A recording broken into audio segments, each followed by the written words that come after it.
হারাম যারা খায়, সুদ যারা খায়, ঘুষ যারা খায়, পরের হক মাইরা মাইরা যারা খায়, এ মানুষগুলা কবরে শান্তিতে থাকে না। এর ভিতরে এক প্রকারের সুদখোর হলো এলাকার অনেক মা বোনেরা। আপনাদের এলাকায় আছে কিনা এটা আপনারা জানেন, তবে আমি অনেক এলাকার খবর পাইছি যে মহিলারাও সুদে টাকা লাগায়, আছে না? আরেক প্রকারের সুদখোর আছে রে বাবা, যে সুদ সে এলাকার মানুষের কাছে লাগায় না। ব্যাংকের মধ্যে 10 লাখ 15 লাখ 20 লাখ টাকা এবার একসাথে এফডিআর এর নামে রেখে দেয়, 10 বছর 15 বছর পরে তুলবে। এই 10 লাখ টাকা ডাবল হবে, ব্যাংকটার এটাকে ডাবল করে দিবে। এমন অনেক মানুষ আছে দোকানে বসে বসে মানুষের সমালোচনা করেন। যদি প্রশ্ন করা হয় কাকা চলেন কেমনে, কোনো কাজকর্ম করেন না, বেটা ডাইরেক্ট জবাব দেয় আল্লাহ চালায়। কিন্তু খবর নিয়ে দেখা যায় বেটা এফডিআর এর নামে ব্যাংক থেকে সুদের টাকা তুলে তুলে খায়। আপনারা বলেন এমন সুদখোর সমাজের মধ্যে আছে না নাই? সুদে গোসে জীবন কাটে, কপালে তার দাগ, মক্কাতে যায় হজ করিতে, উনি নামের আগে লাগায় হাজি সাপ। সুদে গোসে জীবন কাটে, কপালে তার দাগ, মক্কাতে যায় হজ করিতে, নামের আগে লাগায় হাজি সাপ। ওরে চা দোকানে বৈশা হাজি টেলিভিশন চাই, হিন্দি গানের তালে তালে পা দুটি লড়াই। এত দুঃখ রাখবো কোথায়, রাখার জায়গা নাই। এত দুঃখ রাখবো কোথায়, রাখার জায়গা নাই। আমাদেরই কপালেতে শান্তি বুঝি নাই। আপনারা বলেন এমন সুদখোরগুলারে বহু এলাকার মধ্যে মসজিদের সভাপতিও বানায় কি বানায় না? এমন সুদখোর ঘুষখোরগুলারে বহু এলাকার মসজিদের সেক্রেটারি বানায় কি বানায় না? এমন সুদখোর ঘুষখোরগুলা সমাজের মধ্যে উগ্রবাদিতা ছড়ায় কি ছড়ায় না? প্রিয় মুসলমানেরা, এমন হারাম খানা থেকে আপনারা দূরে থাকবেন। 2 নম্বর, পরের হক খাওয়া। মা বাবা মারা যাওয়ার পরে ভাই বোনের সম্পত্তি দখল করা থেকে দূরে থাকবেন। মানুষের জমি দখল করা, টাকা পয়সা মেরে খাওয়া, এমন নেফাকি থেকে আপনারা দূরে থাকবেন। আরেকটা কথা বলি দিয়ে যাই মুসলমান, এমন নেফাকি থেকে দূরে থাকার পর যদি আপনি কবরে যান, আপনাকে কিন্তু কঠিন যন্ত্রণা পাওয়া লাগবে না।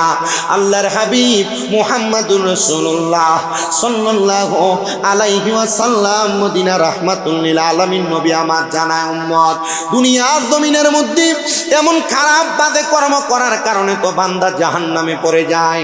কিন্তু তোমরা কি জানো সুখবর তো তাদের জন্য। আল্লাহ তারা কারা তাদের পরিচয়টা জানিয়ে দেন না। আল্লাহ বলেন লা ইয়াস্তাবি আসহাবুন নারি ওয়া আসহাবুল জান্নাহ, আসহাবুল জান্নাতি হুমুল ফাইজুন। যারা জাহান্নামী আর যারা জান্নাতি তারা একরকম না। আল্লাহ গো আপনার কাছে জানতে চাই তাহলে একরকম না তো তারা কি? আল্লাহর হাবিব মুহাম্মাদুর রাসূলুল্লাহ সাল্লাল্লাহু আলাইহি ওয়াসাল্লাম আল্লাহ তাআলার কোরআনুল কারীম থেকে বলেন আসহাবুল জান্নাতি হুমুল ফাইজুন, যারা জান্নাতি তারা হলো সফল কাম। এবার আপনারা বলেন ও আমার চান্দা এলাকার বাবারা, ও আমার খারখাদিয়া আশেপাশে এলাকার বাবাজিরা বন্ধুরা, যদি জান্নাতি আর জাহান্নামী একরকম না হয়, জান্নাতীরা সফল কাম হয়, আমরা সবাই জান্নাতি হতে চাই কি চাই না? কারা কারা হতে চাই 2 হাত তুলে আমার আল্লাহকে দেখায়। আল্লাহ তাআলা কবুল করেন, জোরে বলেন আমিন।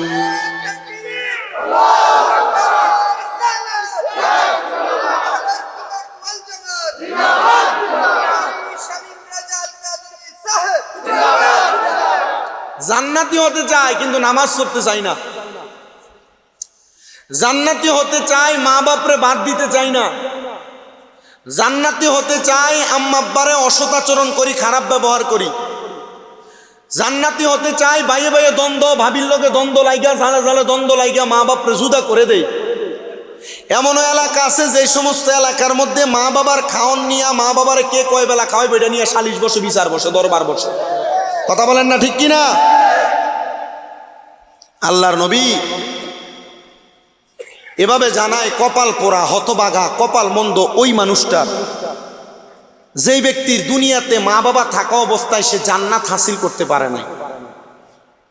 তাদেরকে মন্দ কপালওয়ালা বলছে, বদ নসিবওয়ালা বলছেন, হতবাগা বলছেন।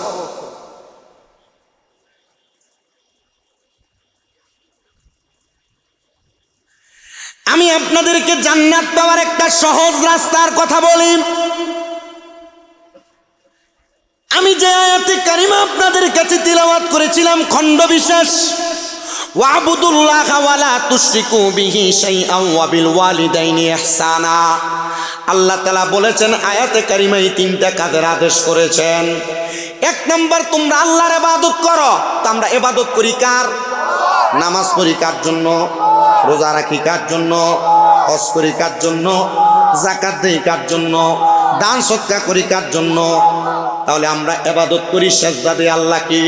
অনেক মানুষ আছে আমাদেরকে অপবাদ দেয় আমরা নাকি মাজারে সেজদা দিই, বলে না? খোদার কসমের মিথ্যাবাদী। কারণ কোন বুঝদার মানুষ কখনো আল্লাহ ছাড়া মাজারের সামনে মস্তক অবনত করে না। আমাদেরকে মিথ্যা অপবাদ দেয়, আমরা মাজারের কাছে মস্তক অবনত করি, মাজারের কাছে চাই। খোদার কসম, যারা মাজার পূজারী বলে অপবাদ দেয়, ওনারা একটাবার চিন্তা করে না যে যারা জানে, যারা বুঝে, এরা কখনো মাজারে সেজদা করে না। কারণ আহলে সুন্নাত ওয়াল জামাতের আকীদাই মাজারকে সেজদা করা যাবে না। সেজদা পাওয়ার মালিক একজন, তিনি কে? তা আমি বলবো ভাই, আমি আপনাকে বলবো না যে আপনি মিথ্যাবাদী, আমি বলবো আপনি একটু যাচাই করেন। যারা মাজারে সেজদা করে এরা কখনো সুন্নি হতে পারে না। আমরা জিয়ারত করি, বল না? আমরা কি করি? জিয়ারত করি। আল্লাহর হাবিব তো বলেছেন নাহাইতুকুম আন জিয়ারাতিল কুবুরি, তোমরা কবর জিয়ারত কইরো না। কিন্তু নবীজি যখন দেখলেন মানুষ কবরের কথা ভুলে যাচ্ছে, তখন নবীজি বলছে ফাজুরুহা, তোমরা জিয়ারত করো। আমরা কবর জিয়ারত, মাজার জিয়ারত করি এই কারণে যে আমাদের মরণের কথা স্মরণ হবে। আমরা মাজার জিয়ারত করি এই কারণে, কারণ মাজারে যে আল্লাহর ওলি শুয়ে আছেন, আমরা ওনার জিয়ারত করে করে স্মরণ করি আল্লাহ তোমার বান্দা কতই না তোমার পছন্দের ছিল, এই জন্য ওনার মাজার হইছে। আমরা ইবাদত করি আল্লাহর, আল্লাহ ছাড়া কারোর ইবাদত করি না। আল্লাহ ছাড়া অন্য কারোর ইবাদত করা শিরক। আল্লাহ আয়াতের মধ্যে আবারও বলেছেন ওয়ালা তুশরিকু বিহি শাইয়া, তোমরা কোনো কিছুর মধ্যে আল্লাহর সঙ্গে শিরিক করো না। তো আমরা শিরিক করি না, কারণ আমরা ইবাদত করি আল্লাহর, চাই আল্লাহর কাছে, খাই আল্লাহর দেওয়া, সব আল্লাহর। এজন্য আমরা শিরিকও করি না। আল্লাহ তাআলা এবার বলেন আল্লাহ তাআলা এরপরে বলেন ওয়ালা তুশরিকু বিহি শাইআ ওয়াবিল ওয়ালিদাইনি ইহসানা। আল্লাহ তাআলা এরপরে বলেন তোমরা তোমাদের মা বাবার প্রতি ইহসান করো।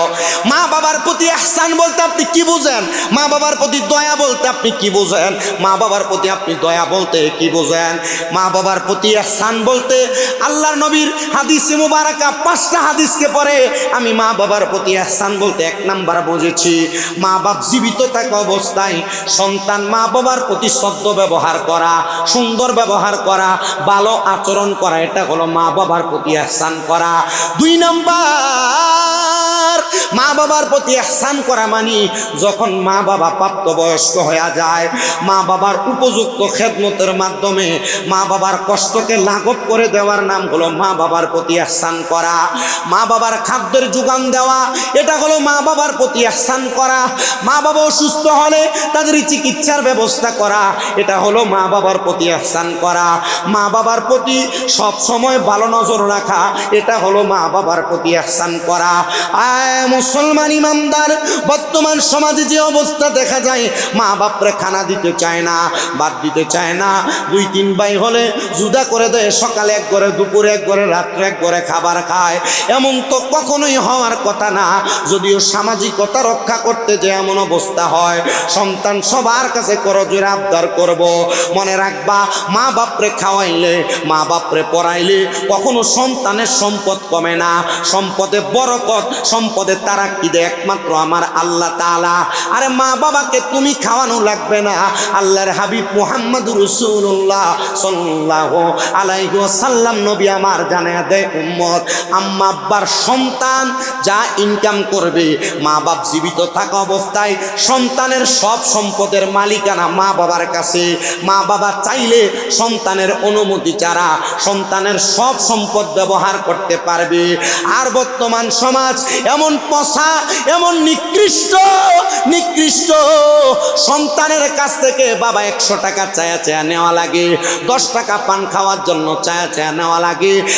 আমার চান্দ্রা এলাকার বাবারা, খারখাদিয়ার মানুষ, না না না, এমন সম্পদের মালিক হয়েও না যে সম্পদ তোমার মা বাপরে খানা দেওয়া থেকে তোমার বিরত রাখে। আরে তুমি তখন সম্পদওয়ালা যখন তুমি তোমার মা বাবা 10টা টাকা চাওয়ার পর বলতে পারবা অমুক জায়গায় আছে, যা দরকার সব নিয়ে যান। আরে এ সন্তান দেখবা আমার আল্লাহ তাআলা মা বাবার পেছনে সম্পদ ব্যয় করার কারণে তোমার সম্পদে অধিক পরিমাণ তারাক্কি দিবে। তারাক্কি আমার দিকে তাকায়ও, আমারে আল্লাহ তাআলা কম তারাক্কি দেয় নাই।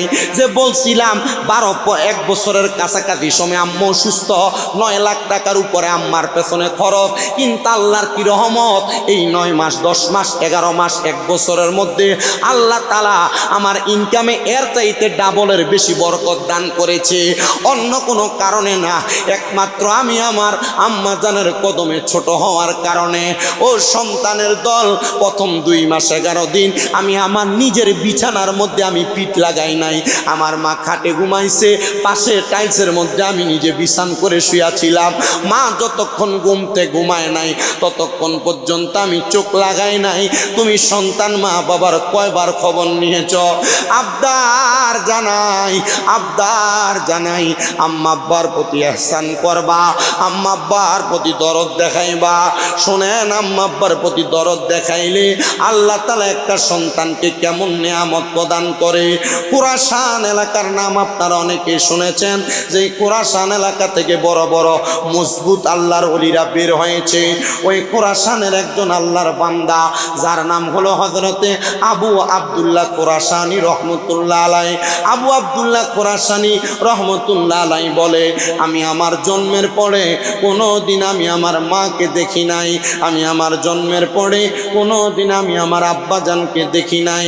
হযরতে আবু আব্দুল্লাহ কুরাশানি রহমতুল্লাহ আলাই বলেন, আমি যখন আমার মা বাপকে দেখি নাই, আমাকে কুরাশানের একজন বড় আলেম হযরতে আব্দুল্লাহ জাজুনি ওনার দরবারে নিয়ে আমাকে লালন পালন করেছে। উনি যেমন আলেম, আমি আবু আব্দুল্লাহ কুরাশানিও তিনি আলেম বানাইছে। কিন্তু আলেম বানানোর পরে, আলেম হওয়ার পরে কাজ শেষ না। আলেম হওয়ার পরে মানুষের ভিতরে শুধু কোরআন সুন্নাহর জ্ঞান থাকে, কিন্তু আলেম হওয়ার পর কোনো মানুষ যদি তরিকত গ্রহণ না করে ওই মানুষটা পরিপূর্ণ হয় না। তখন আমাকে হযরতে আব্দুল্লাহ জাজুনি, আমি আব্দুল্লাহকে ওনার দরবারে রাইখা উনি আমাকে তরিকত শিক্ষা দিতে লাগলেন। যেহেতু আপনারা তরিকতপন্থী মানুষ, এলাকাতে ওলামায়ে কেরাম এবং পীর মাশায়েখের দরবার আছে, আপনারা বুঝবেন। উনি বলেন, আমাকে আমার হুজুর কেবলা তরিকতের একটা তালিম শিক্ষা দিয়েছেন, যে শিক্ষাটার নাম হলো ফানা ফিল্লাহ এবং বাকা বিল্লাহ। জোরে জোরে বলবেন না সুবহানাল্লাহ। এ বাবা, ফানা ফিল্লাহ বাকা বিল্লাহ, এই জগৎটা কিন্তু বড় কঠিন। বাকা বিল্লাহ হইতে কঠিন জগৎ, কিন্তু ফানা ফিল্লার জগৎ দিয়া আল্লাহ পর্যন্ত পৌঁছানো যায়। বলে আল্লাহ পর্যন্ত পৌঁছাইলে তো বাকা বিল্লাহ অর্জন হয়ে যায়। কেমন অর্জন? একটু মনোযোগ লাগে আর শোনো। ফানা ফিল্লাহ এটা হলো 2 প্রকার, একটা হলো ফানাফি শায়েক আর একটা হলো ফানাফির রসুল। ফানাফি শায়েক আবার 2 প্রকার, একটা হলো সুরতে ফানা আর একটা হলো সিরতে ফানা। সুরতে ফানা হলো তোমার পীর যেমন টুপি পরে, যেমন পাঞ্জাবি পরে, যেমন দাড়ি রাখে, যেমন ভাবে চলে, পীরের সুরত ধারণ করার নাম হলো ফানা, সুরতে ফানা। সিরতে ফানা হলো তোমার পীর 5 ওয়াক্ত নামাজ পড়ে, তার পাশাপাশি ফজরের আগে তাহাজ্জুদ পড়ে, ফজরের পরে তোর দুহার নামাজ পড়ে, মাগরিবের পরে আওয়াবিন পড়ে। তোমার পীর বেশি নফল নামাজ পড়ে, নফল রোজা রাখে। পীর যেমন আমল করে মুরিদ তেমন আমল করে, এটাকে বলে সিরতে ফানা। সুরত আর সিরতে ফানা হলে এটাকে বলে ফানাফি শায়েক। ফানাফি শায়েক যারা অর্জন করে তারা ফানাফির রসুল হতে পারে। শায়েকের আয়াতের সূরাতে তারা যখন মুরাকাবা করে তখন তারা তাদের চোখ দিয়া রাসূল পর্যন্ত মুরাকাবার মাধ্যমে দেখতে পারে। আর রাসূল যখন দেখে তখন রাসূল দেখার পরে আল্লাহ পর্যন্ত পৌঁছায়া যায়। বান্দা যখন তার জবান দিয়ে কোনো কথা বলে, কথাগুলো বান্দার কথা থাকে না, স্বয়ং আমার আল্লাহর জবানের কথা হইয়া যায়। বান্দা কোনো কাজ করলে কাজটা আর বান্দার হাতের কাজ থাকে না, আমার আল্লাহর কুদরতের কাজ হইয়া যায়। বান্দা শোনো শোনো, হযরতে আবু আব্দুল্লাহ কুরাশানি বলে, আমি যখন এবার আমার হুজুরের কাছ থেকে এমন এলেম শিক্ষা গ্রহণ করলাম, হুজুর আমারে মুরাকাবা শিখাইলেন। মুরাকাবা মানে ধ্যান করা, মুরাকাবা মানে নিরলে নির্জনে গহীনে মনোমুগ্ধকর ভাবে আল্লাহকে তালাশ করা। মুরাকাবা করার নিয়ম যখন আমারে শিখাইলেন, আমি আমার মুরাকাবার মধ্যে সর্বপ্রথম অন্য কোনো কিছু চাই নাই। আমি মুরাকাবা করে করে আল্লাহর দরবারে কান্না করতেছিলাম, আল্লাহ জন্মের পরে বাবা দেখি নাই, জন্মের পরে মা দেখি নাই, আল্লাহ গো আপনি একটাবার আমার মুরাকাবার মধ্যে আমার মাকে আর আমার আব্বাকে দেখার ব্যবস্থা করে দেন। আমি জানতে চাই, কোনো মানুষ যদি নফল ইবাদত কইরা ফরজের পাশাপাশি আল্লাহ তাআলার দরবারে বেশি বেশি ইস্তেগফার পড়ে, আল্লাহ তাআলার দরবারে আল্লাহর প্রশংসা করার পর ধ্যান কইরা দুনিয়া না শুধু আখিরাতের কোনো নিয়ামত পাইতে চায়, আপনারা বলেন আল্লাহর দেওয়ার ক্ষমতা আল্লাহর আছে না নাই? এই বিশ্বাস কার কার আছে? দুই হাত তুলে আমার আল্লাহকে দেখায়।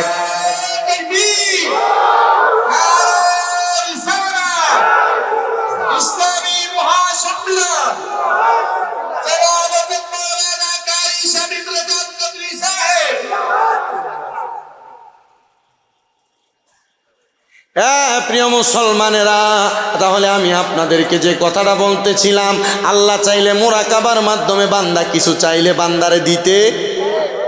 আপনি যে কামাই না থাকলে আপনি সিগারেট ধরে টানেন, আপনি কামাই না থাকলে দোহানে বয়ে বয়ে কি সুন্দর করেন, আমার আল্লাহ আমার দিকে সই দেয় না, দুনিয়ার মানুষের সব দিয়ে আল্লাহ কর না।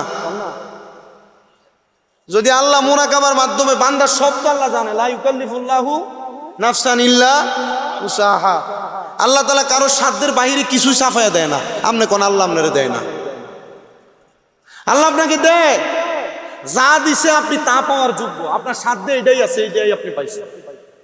আপনি কোন যে আমার ছোট হাতে লাখ লাখ টাকা কামাই করে আমি কেন করি না, আপনি এইগুলা পাওয়ার যোগ্য, এই জন্য আপনাকে আল্লাহ এটা দেয়। আর এ ছোট হয়ে লাখ টাকা কামাই করার যোগ্য, এই জন্য আল্লাহ এর এটা দেয়। তাহলে সম্পদ নিয়ে কখন আফসোস করা যাবে? সন্তান নিয়ে আফসোস করা যাবে, ধন সম্পদ দৌলত নিয়ে আফসোস করা যাবে? যা পাইছেন ইবাদতে দাঁড়ায় যান আল্লাহর কাছে। শুকরিয়া যেটাকে বলা হয়, দেখবেন আল্লাহ নিয়ামত বাড়ায় দিছে। নিয়ামত আল্লাহ দিতে আল্লাহর কোনো কমতি হবে? নিয়ামতের যত শুকরিয়া নিয়ামত তত বৃদ্ধি। এ প্রিয় মুসলমানেরা শুনো, হযরত আবু আব্দুল্লাহ কুরাশানি রাহমাতুল্লাহ আলাইহি বলেন, জগতের মানুষ রে, আমি যখন এবার মুরাকাবা করতে লাগলাম, হঠাৎ করে আমি দেখলাম আমি আবু আব্দুল্লাহ কুরাশানির সামনে দুইজন মানুষকে দেখা যায়, যে দুইজন মানুষ জাহান্নামের আগুন তাদের গায়ের মধ্যে জ্বলতেছে। আমি অবাক হয়ে গেলাম, মুরাকাবায় দেখতে চাইলাম আমি আমার আম্মা আব্বাকে, আমি দেখলাম এমন দুইজন মানুষ যাদের গায়ের মধ্যে আগুন জ্বলতেছে। আবু আব্দুল্লাহ কান্দে আর ডাক দিয়া বলতেছে, হে জ্বলন্ত আগুনওয়ালা দুইজন ব্যক্তি, কে গো আপনারা, আপনাদের পরিচয় কি? ওই দুইজন ডাক দিয়া কয়ে, আবু আব্দুল্লাহ আমরা হলাম তোমার মা, তোমার আব্বা যান। আবু আব্দুল্লাহ কান্না করে দিছে, মা বাপরে জন্মের পরে কোনোদিন দেখি নাই, আর এখন মুরাকাবা করে বুঝি আমি আমার মা বাপকে এমন আগুনের জ্বলা অবস্থায় দেখলাম। মা গো একটাবার জানতে চাই আপনাদের অবস্থা কেন এমন? আবু আব্দুল্লাহর মা বাবা ডাক দিয়া কয়, বাবা তুমি তো আমাদের সন্তান, কিন্তু আমাদের পরিচয় তুমি জানো না। তুমি কি জানো আমরা দুনিয়াতে অনেক সম্পদ রেখে গেছি, অনেক জায়গা রেখে গেছি, কিন্তু আমাদের একটা জায়গা খোরাসান এলাকাতে অবস্থিত, ওই জায়গাটা আমাদের মালিকানাধীন, যে জায়গার খবর তুমি নিজেও জানো না। আব্বারে আমাদের ওই ব্যবহৃত জায়গার মধ্যে এলাকার দুইজন নেশাখোর ব্যক্তি মা বাপ স্বপ্নে বইলা দিতেছে,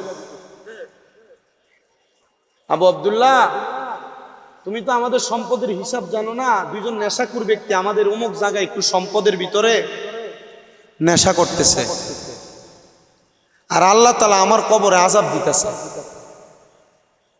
আমি মার কবরে, আমি বাপের কবরে আযাব দিতেছে। মা বাপের পিতৃ সম্পত্তি, বাপ মার ওয়ারিসের সম্পত্তি পাইছেন না বাপ দাদার? আপনারা যারা বাপ দাদার সম্পদ পাওয়ার পরে এটার ভিতরে গান বাজান, আপনারা যারা অপকর্ম কুকর্ম করে বেড়ান, আপনাদের অপকর্মের কারণে আপনাদের কবরবাসীরা কবরের আযাব আসে।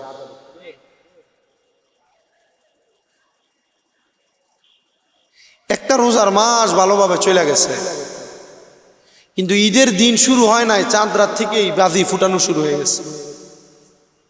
রাস্তার অলিতে গলিতে সামনে ডেকসেট বাজায় বাজায় মানুষ গান বাজনা করতেছে।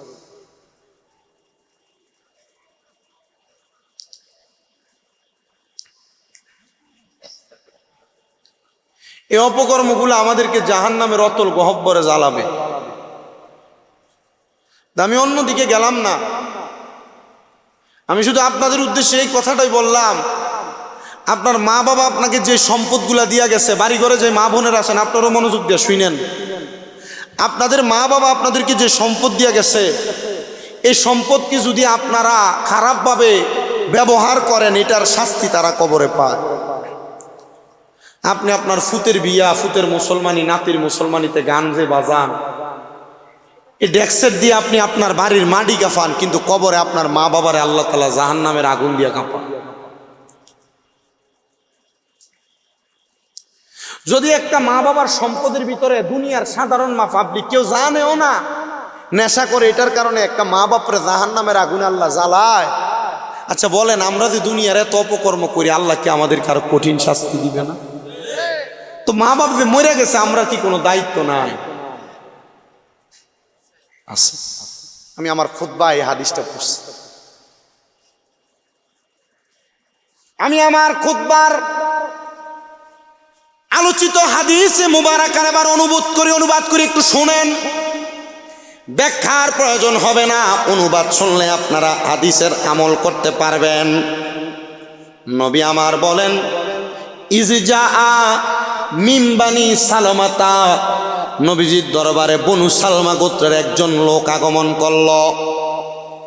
ফাকালা, অতঃপর তিনি বললেন, ইয়া রাসূলুল্লাহ, হাল বাকিয়া মিন বিররি আবু আইয়া শাইউন আবার রুহুমা বিহি বাদা মাউতিহিমা। নবীজি আপনার কাছে জানতে চাই, আমাদের মা বাবা মারা যাওয়ার পরে আমাদের কোনো দায়িত্ব কর্তব্য আছে কিনা? আমরা মনে করি মা বাবা বাইসা থাকলে খাওয়াইলে দায়িত্ব, পড়াইলে দায়িত্ব, খেদমত করলে দায়িত্ব। এখন সাহাবাই কেরাম প্রশ্ন করে, নবীজি মা বাপ মইরা যাওয়ার পরে কোনো দায়িত্ব আছে কিনা? জানার দরকার আছে নি? আল্লাহর নবী রাহমাতুল লিল আলামিন নবী উত্তর দেয়, ক্বালা নাআম, হাসে ইয়া রাসূলুল্লাহ, কি দায়িত্ব আছে আপনি বলেন। আমার নবী বলেন, এক নাম্বার আসসালাতু আলাইহিমা, তোমরা তোমাদের মা বাবার জন্য দোয়া করবা। আর আমরা দেশের এক শ্রেণীর মানুষ জানাজার নামাজটা পড়িয়া লাশটা কান্দে লইয়া দূর মারে, আর ডাইরেক্ট কত সুন্দর কয় জানাজার পরে দোয়া নাই, তা বেদাত। নবী এটা করছে না। আর নবী কয়, ইজা সাল্লাইতুম আলাল মাইয়িতি ফাখলিসু লাহু দোয়া, যখন তোমরা মৃত ব্যক্তিদের জন্য নামাজ আদায় করবা, অতঃপর তোমরা তার জন্য দোয়া করবা।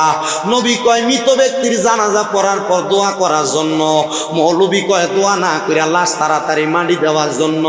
জানতে চাই বাবা, মৌলবীর কথা মানবেন না নবীর কথা মানবেন? সুবহানাল্লাহ। নবী কয় মা বাবা মারা যাওয়ার পরে এক নাম্বার দায়িত্ব আসসালাতু আলাইহিমা, মরার পরে দোয়া, জানাজার পরে দোয়া, জানাজার আগে দোয়া, কাফন পরায়া দোয়া, দাফন কইরা দোয়া, দাফনের পর 7 দিনের দিন দোয়া, 40 দিনের দিন দোয়া, 9 দিনের দিন দোয়া, 15 দিনের দিন দোয়া, 1 বছর পরে দোয়া, প্রত্যেক দিন দোয়া। দোয়া করবেন তো দোয়া করবেন, কারণ আদ-দোয়া ও মুখুল ইবাদাত, দোয়া হলো ইবাদতের মূল এবং মগজ। যত ইবাদত করো না কেন, দোয়ার মাধ্যমে ইবাদত শেষ করবা, দেখবা আমার আল্লাহ তোমার সব ইবাদত দোয়ার মাধ্যমে কবুল করবে। জানাজার নামাজ পড়ার পরে কেউ যদি বলে দোয়া করা যাবে না, লাশের খাটটারে খামসা দিয়া দুইরা বলবেন আমার মা বাপের জন্য আমি দোয়া করব, তোমার কি? তবে মারামারি আর ফিডাফিডি দ্বন্দ্ব করেন না, আপনি আপনার মার জন্য বাবার জন্য দোয়া করেন। কেউ যদি বলে না জায়েজ, তার সঙ্গে তর্কে জড়ায়েন না। আপনি আপনার মা বাবার জন্য দোয়া করবেন কিনা এটা আপনার দায়িত্ব, কারণ মা বাপ বড় কষ্ট করে জন্ম দিছে, বড় কষ্ট করে লালন পালন করছে, বড় কষ্ট কইরা আমাদেরকে দুনিয়ার জমিনে চালাইছে, বড় কষ্ট করে মানুষ করছে। কিন্তু ওই মা বাপ মারা যাওয়ার পরে টাকা পয়সা ধন সম্পদ কোনো কিছুই তো চায় না, আমার কাছে দোয়া করা ছাড়া কি আছে? এজন্য 1 নম্বর দায়িত্ব, মা বাবা মারা যাওয়ার পর দোয়া করবা। 2 নম্বর ওয়াল ইস্তিগফারু লাহুমা, আম্মা আব্বার জন্য ক্ষমা প্রার্থনা করবা।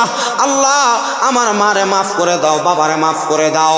রব্বির হামহুমা কামা রব্বায়ানি সগীরা ওয়া কুর রব্বির হামহুমা কামা রব্বায়ানি সগীরা। কোন সন্তানের মা বাবা মারা যাওয়ার পরে ওই সন্তান যদি রব্বির হামহুমা কামা রব্বায়ানি সগীরা বলে দোয়া করে, ওই সন্তান চোখের মণিকুঠার মধ্যে একটা মাছির মাথা পরিমাণ পানি যদি ছেড়ে দেয়, ওই পানি মাটিতে পড়ার আগে আমার আল্লাহ তার মা বাবার জীবনের গুনাহ মাফ করে দেয়। আমার এই চান্দ্রা এলাকার বাবারা, আমার এই খারখাদিয়া এলাকার আদর্শ যুব সমাজের ভাইয়েরা, আমার মুরব্বী বাবাজিরা, আবদার জানাই গো, আম্মা আব্বা যদি মইরা যায়, তোমার দায়িত্ব হলো আম্মা আব্বার জন্য বেশি করে দোয়া করা, আম্মা আব্বার জন্য কোরআন খতম করে আল্লাহর কাছে মাপ চাওয়া, খতমে তালিল পড়া বেশি করে আল্লাহর কাছে মাপ চাওয়া। আগে তো মসজিদে মসজিদে কোরআন খতম হইতো, বাড়ি বাড়ি কোরআন খতম হইতো, মা বাপের লেগে ময় মুরব্বীর লেগে দোয়া করা হইতো। এখন মৌলবীদের বেদাত ফতুয়ার কারণে দোয়া দুরুদ বন্ধ হয়ে গেছে। ও বাবা, হয়তো বা মনে করতেছে আলেমদের পকেট গরম হবে, আলেম দিয়া লাগবে না, তুমি তোমার মার লাগে কোরআন পড়া দোয়া করো, তুমি তোমার আব্বার লাগে খতম পড়া দোয়া করো, আম্মা আব্বার জন্য কবর জিয়ারত করে ক্ষমা প্রার্থনা কইরো। সাহাবায়ে কেরাম কয় নবী গো, ও মায়ার নবী, আর কি দায়িত্ব আছে আপনি বলেন না? নবী কয় 3 নম্বর, ওয়া ইনফাজু আহাদিহিমা, আম্মা আব্বার কোনো ঋণ থাকলে ওয়াদা থাকলে পূরণ করা। ও মায়ার নবী গো, দয়ার নবী গো, তাহলে এটা দিয়ে আপনি কি বুঝাইলেন? এটা দিয়া বুঝাইছে মা বাপ দুনিয়াতে যদি বাবা ব্যবসায়ী হয়, মা যদি কারোর কাছ থেকে কোনো ঋণ নিয়ে থাকে, আমরা সমাজে এমন অনেক অবস্থা দেখা যায়, বাপের লাশ মাটি দিতে দেয় না, জমি ভাগাভাগি করার আগে বাপের লাশে বয়ে রাইখা ইচ্ছই লয় দলিলের ভিতরে। এমন অবস্থা আপনারা অনেকেই হয়তো দেখছেন। মুসলমান রে, জমি ভাগাভাগি কইরা নেওয়ার আগে আব্বার কোনো ঋণ আছে কিনা খবর নাও, আব্বার কোনো দেনা পাওনা আছে কিনা খবর নাও। আমাকে আমার এক ভাই কুমিল্লা শহরে তেলেকোনাতে একটা ওষুধ দোকান, ওহাব ড্রাগ হাউস, আমার আফজল ভাই, ওনার বড় ভাই আমার কয় হুজুর জানেন আমাদের দোকানে এমন অনেক কাস্টমার আছে, বাবা অসুস্থ ছিল, ওষুধ নিয়ে গেছে, কিন্তু বাবা ইন্তেকাল করেছে, বাবার ঋণগুলা পরিশোধ করে নাই। আমি জানি না এই মানুষগুলা যারা আব্বা আম্মার নামে এমন ঋণ কইরা কইরা আব্বা আম্মারে কবরের আযাবের শিকার কেন তারা করতেছে। আল্লাহর দোহাই কইরা কই, আল্লাহর দোহাই কইরা কই, বাপ্পার কোনো ঋণ আছে কিনা এগুলা পরিশোধ করো। আব্বা আম্মার ঋণগুলা পরিশোধ কইরা তারপর তুমি তোমার বাপমার জায়গা ভাগাভাগি করো। এই সন্তান রে, এই সন্তান, আম্মা আব্বা শুধু ওয়াদা করছিল মক্কা মদিনা যা হজ করবে, করতে পারে নাই। আম্মা আব্বার জমিটা ভাগাভাগি করার আগে কমপক্ষে আম্মা আব্বার পক্ষ থেকে কাউরে দিয়ে একটা নফল উমরা হজ করায় দিও, দেখবা আমার আল্লাহ তাআলা তোমার মা বাপকে মাফ করে দিবে।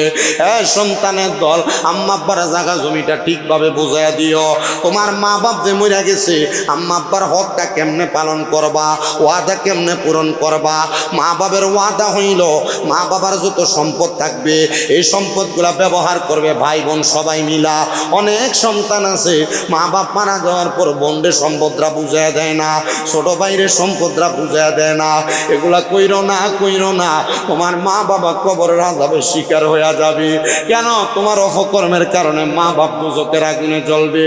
সাহাবায়ে কেরাম কয়, নবী গো, আর কি দায়িত্ব আপনার কাছে জানতে চায়?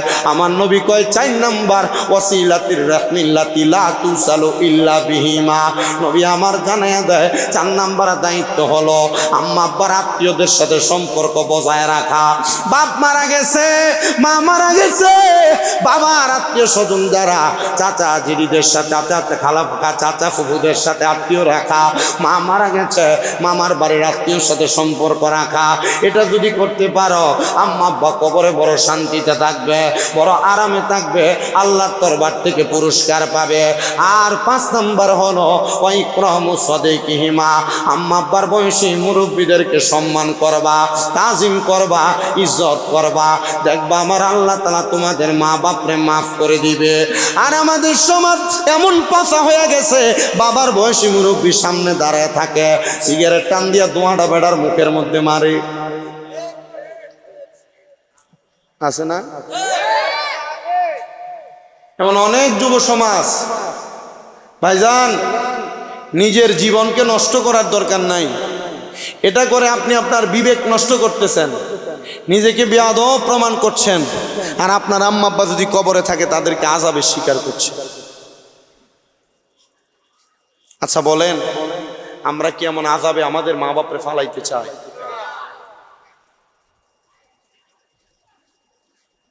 আমার ওয়াজ যদি বোঝেন, আমার মনে হয় হুজুর একটু চাই, ঠিক না? আর যদি না বুঝেন, এই যে আমার পরে যিনি আছেন, কিন্তু অধ্যক্ষ মানুষ, আমাদের মতো কত ছাত্র ওনাদের, এই যে উনি আমার ওই মাইকে ঘোষণা দেওয়ার সময় বন্ধু করতেছে, আমার বাপের বয়স থেকে বহুত কম। ওনারা তো আমাদের উস্তাদ, কথা বলে না, ওরা আমাদের উস্তাদ না। আমি কানে কানে বইলা দিচ্ছি, কোনো আলেম থাকলে ওনাদেরকে ডাক দিয়ে স্টেজে উঠে ফেলি। শুধু বক্তা হওয়ার কারণে সোফাতে বসে ওয়াজ করি, কিন্তু ওনাদের মতো ওলামায়ে কেরাম থাকলে আমার নিজের কাছে কেমন বিবেকে বাধা দেয়, আমার লজ্জা হয় কেন জানি। আল্লাহ আমাদেরকে বোঝার তৌফিক দিক। আমি এক কথাই বলি, আমি আমার এলএম দিয়ে কামেল পরীক্ষা দিচ্ছি, কিন্তু আমি আমার এই পড়ালেখা দিয়ে আমি বুঝুন না। আমি আমার ওস্তাদদের দোয়া, আমার আম্মা আব্বার দোয়াতে আমি বক্তা।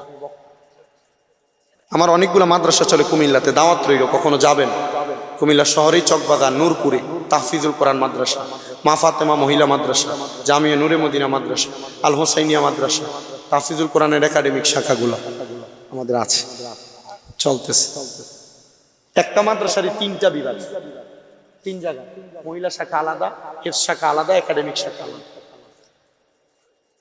আমি ছোট মানুষ, যে খেদমত করতেছে, আপনাদের দোয়া থাকলে এই খেদমত আরো লম্বা হবে, আরো লম্বা, আরো লম্বা।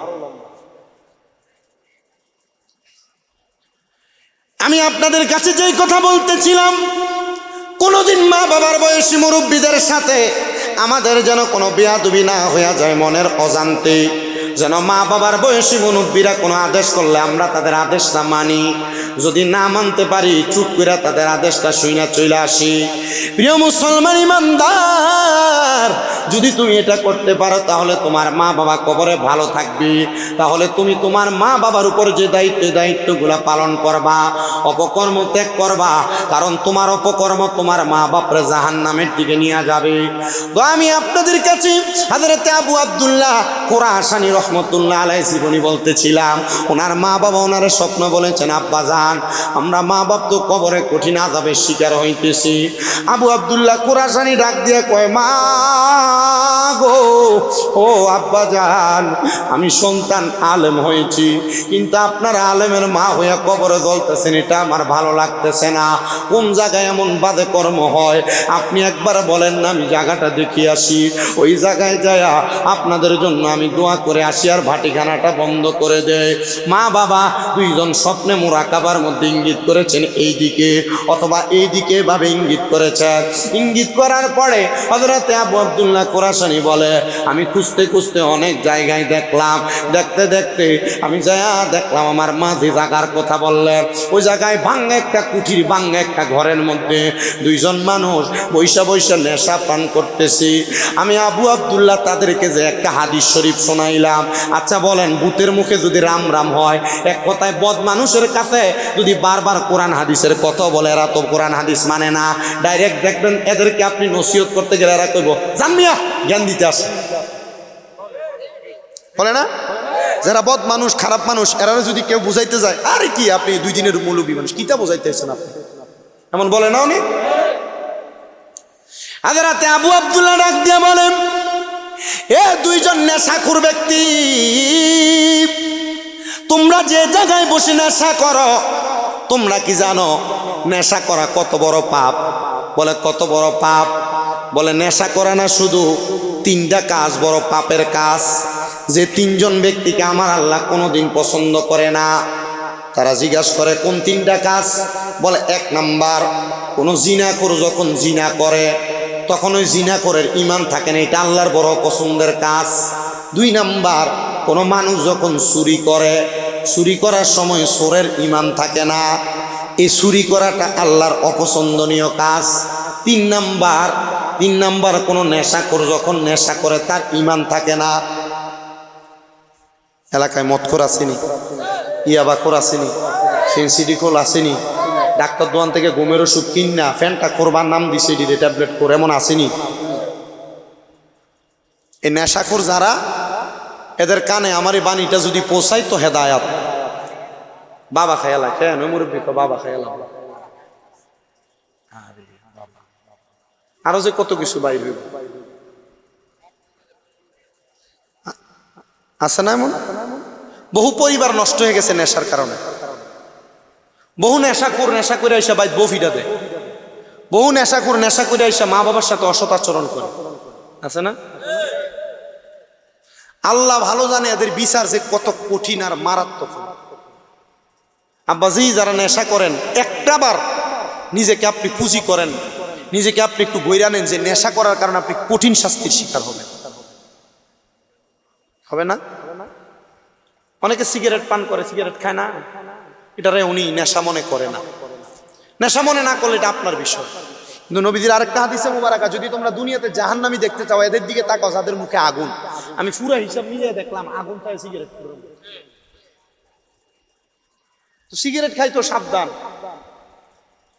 আমি বহুত হুজুরও দেখছি এটা সিগারেট খায়, ফেসবুকে দেখি তো এমন ছবি। হেদায়েতের মালিক কে? তো নেশাখোর যখন নেশা করে তখন তার ঈমান, আস্তে কইলেন, নেশাখোর যখন নেশা করে তখন তার ঈমান, চোর যখন চুরি করে তখন তার ঈমান, জিনাখোর যখন জিনা করে তখন তার ঈমান। যতক্ষণ পর্যন্ত কালেমা পড়ে ঈমান না আনে ততক্ষণ পর্যন্ত তার ঈমান ফিরে আসে আল্লাহর কাছে। এটা সবচেয়ে অপছন্দের কাজ। হযরতে আবু আব্দুল্লাহ খোরাসানি বলে, তোমরা কি নেশা ছাড়বা না? বলে, তুমি আমাদেরকে জ্ঞান দিতে আসছো, যাও যাও। সবাই দুরূদ শরীফ পড়েন, আল্লাহুম্মা।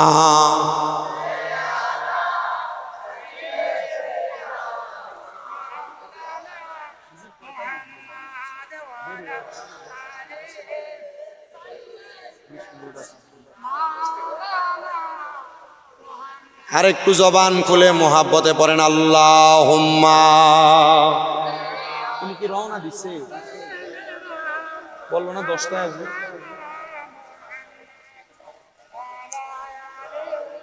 সাইয়্যিদিনা হযরত আবু আব্দুল্লাহ খোরাসানি ওনাদেরকে যখন নসিহত করলেন, ওনারা আবু আব্দুল্লাহর প্রতি একটু ক্ষিপ্ত হয়ে গেলেন। ক্ষিপ্ত হয়ে আবু আব্দুল্লাহরে খেপায়া দিলেন, এখান থেকে তাড়াইয়া দিলেন। দ্বিতীয় দিন আবার আবু আব্দুল্লাহ তাদেরকে লোক নিয়ে বাধা দিলেন, তারা লোক সমাজে আবার চলে গেলেন। তৃতীয় দিন আবার বাধা দিছে, তারা এবার ডাক দিয়া কইও, আবু আব্দুল্লাহ, তুমি যে আমাদেরকে নেশা করা থেকে এখানে বাধা দাও, তুমি কি পারবা রে আমাদেরকে আবার পূর্বের জীবনে ফিরিয়ে দিতে? আবু আব্দুল্লাহ কয়, তোমাদের আবার পূর্বের জীবন কি?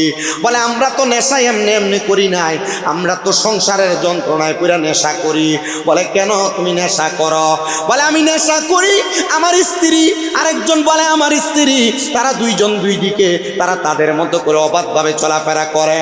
এমন বহু মহিলা আছে তারা তাদের স্বামীর আদেশ মানে না, স্বামীর হুকুম মানে না। আপনারা বলেন এমন আছে না নাই? ওনারা ডাক দিয়ে আব্দুল্লাহ রে, আমাদের স্ত্রী আমাদের কথা শোনে না, আমাদের কথা মান্য করে না, আমাদেরকে সম্মান করে না, এই জন্যই না আমরা নেশা করি। এমন অনেক যুবক দেখবেন, অনেক মুরব্বীরা দেখবেন, অনেক এলাকার মানুষ দেখবেন বউয়ের অত্যাচার অনাচার সহ্য করতে না পেরে এমন ইয়াবা সেবন করে, নেশা সেবন করে। ওদার কসম করে বলি যুবক ভাই, নিজের জীবনটা তুমি নষ্ট করে দিও না। এই নেশা বড় মারাত্মক জিনিস। আল্লাহ তাআলা খামরু ওয়াল মাইসিরকে হারাম করেছেন, নেশা এবং জুয়াকে হারাম করেছেন। সাবধান, সতর্ক করে। নেশা করার কারণে তুমি কোনোদিন তোমার স্ত্রীকে পারে ফিরে পাবা না। তোমার স্ত্রী খারাপ হইতে পারে, মন্দ হইতে পারে, এটাকে তুমি চেষ্টা করো ভালো করার জন্য, কারণ ইসলাম তো ভালো করার সিস্টেম শিখিয়ে দিছে। আমি মাঝে মাঝে এমন অনেক ঘটনা দেখলে মনের মধ্যে হিতাকাঙ্ক্ষিত আর কষ্ট পায়।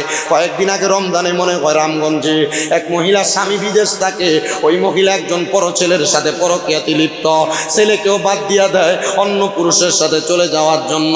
আরেক যুবক ভাই আমার বিদেশ থেকে ওমান থেকে কল দিছে, কুমিল্লা চান্দিনার, ফোন দিয়ে আমার কাছে কান্দে আর কই হুজুর প্রবাসীদের স্ত্রীদের ব্যাপারে কি আপনারা একটু ওয়াজ করতে পারেন না? আমি জিগাইলাম, ও প্রবাসী ভাই তুমি কি জানতে চাও তোমাদের স্ত্রীদের ব্যাপারে আমরা কি ওয়াজ করব? বলে হুজুর আমি আজকে 7 বছর বিদেশ করি হুজুর, আমার 7 বছরের ইনকামের সব টাকা আমার স্ত্রীর অ্যাকাউন্টে পাঠাইছি। আমার 2টা বাচ্চা, একটা বাচ্চার বয়স হলো 11 বছর আর একটা বাচ্চার বয়স হলো 7 বছর। হুজুর আমার স্ত্রীটা অল্প কিছুদিন আগে আমার 2টা সন্তানকে ফালায় রাইখা অন্য একটা ছেলের সাথে বিদায় হয়ে গেছে। হুজুর আমার মনে বড় কষ্ট, হুজুর আমার মনটার মধ্যে বড় আঘাত। আমি জিগাইলাম যে স্ত্রী আপনার চিন্তা করে নাই, আপনি ওই স্ত্রীর চিন্তা করার দরকার নাই। ওই হুজুর আমি তো আমার স্ত্রীর জন্য কান্না করি না, আমি কান্না করি আমার 2টা এতিম ফলার জন্য। আমি জিগাইলাম কেন কান্দেন? বলে আমার স্ত্রী চলে গেছে, সে তার জামাই পাইছে, আমি বিদেশ থেকে বাড়িতে আইসা বিবাহ করলে আমি আমার স্ত্রী পাবো। হুজুর আমার 2টা ফোলা তো তার আর মারে পাইতো না হুজুর, এই জন্য কান্দি। আপনি একটু দোয়া করেন আল্লাহ যেন আমার হেদায়, আমার সান্ত্বনা, আল্লাহ যেন আমার নিয়ামত বরকত দান করে, ধৈর্য ধারণ করার তৌফিক দান করে। চাঁদপুরের ফরিদগঞ্জের চান্দ্রা আশেপাশে এলাকা সোশ্যাল মিডিয়ার মাধ্যমে শুননেওয়ালা প্রবাসীর স্ত্রীরা এলাকার মধ্যে যেই বউয়েরা আছো তোমাদের কাছে আবদার জানায়, তোমরা স্বামীর উপরে এমন কোনো টর্চার অত্যাচার চালায়ও না যেটার কারণে তোমার স্বামী বাধ্য হয় নেশা করতে, যেটার কারণে তোমার স্বামী বাধ্য হয় খারাপ কর্মকাণ্ড করতে, তোমার স্বামী বাধ্য হয় কোনো পরকীয়া অন্য মহিলার সাথে সম্পৃক্ত হইতে। তোমরা তোমাদের স্বামীর প্রতি একটু নজর রাখো। আর অনেক মহিলাদেরও আবদার, ওদের আমরা তো ভালো স্বামীর সঙ্গে সুন্দর ব্যবহার করি, আমাদের স্বামী না আমাদের সাথে বদ ব্যবহার করে, খারাপ ব্যবহার করে, কইরো না। তোমার স্ত্রী তোমার কাছে আল্লাহর দেওয়া মেহমান, এদের সঙ্গে সুন্দর ব্যবহার করবা, ভালো আচরণ করবা, এদের মা বাবার নাম তুলে গালি দিবা না। তোমরা ভালো ব্যবহার করতে পারলে আল্লাহ নিয়ামত দান করবে। হ্যাঁ প্রিয় মুসলমানেরা, স্ত্রীদের মা বাবার নাম তুলে গালি দিও না। নবী আমার জানাইয়া দে আমি মহিলাদের বাবা, যদি তুমি গালি দাও গালি যেন নবীজির উপরে পড়বে। প্রিয় মুসলমান, প্রিয় ইমানদার, প্রিয় আল্লাহর বান্দারা, আর একটু মনোযোগ লাগে আমার বয়ানটা শ্রবণ করেন। এবার ওই 2জন কয় হুজুর আপনি কি পারবেন আমাদের স্ত্রীদের সাথে আমাদের সুন্দর জীবন ফিরিয়ে দিতে? বলে তোমাদের স্ত্রী কোথায়? তারা কয় হুজুর নেশাগ্রস্ত হইয়া আমরা আমাদের স্ত্রীদেরকে হত্যা করেছি। বলে হত্যা করলে তো তোমাদের শাস্তি দিবে আল্লাহ, আমি তো তোমাদেরকে ভালো করতে পারবো না, তবে তোমরা আল্লাহর কাছে ক্ষমা প্রার্থনা করো, আল্লাহ মাফ না করলে তোমাদেরকে কেউ মাফ করবে না। আপনারা বলেন মাফ করার মালিক একজন, তিনি কি? স্বয়ং আমার আল্লাহ তাআলা মাফ করে দেয়। হযরত আবু আব্দুল্লাহ ডাক দিয়া কয় ঠিক আছে তোমরা নেশা করো না, আমাদের সঙ্গে চলো, আমাদের সাথে থাকবা, খাইবা, আল্লাহর ইবাদত করবা, মাফ পাওয়ার একটা সিস্টেম আমরা তোমাদেরকে শিখিয়ে দিব। এই কথা বললাম হযরত আবু আব্দুল্লাহ 2জন নেশা করে তাদের জায়গা থেকে সরায়া ওই বাড়িটারে সুন্দর করে পবিত্র বানাইছে, পরিষ্কার পরিষ্কার কইরা আবু আব্দুল্লাহ তার উস্তাদ আব্দুল্লাহ জাজুলিরে বলে, হুজুর আমি আমার এই বাড়িটার মধ্যে আমি একটা সুন্দর মার্কাজ করতে চাই, মানে দ্বীনি শিক্ষা প্রতিষ্ঠান করতে চাই। আমি ধন্যবাদ জানাই এই খারখাদিয়া আদর্শ যুব সমাজ কর্তৃক যে আজকে এত সুন্দর করে ইসলামী সাংস্কৃতিক প্রতিযোগিতা হয়েছে।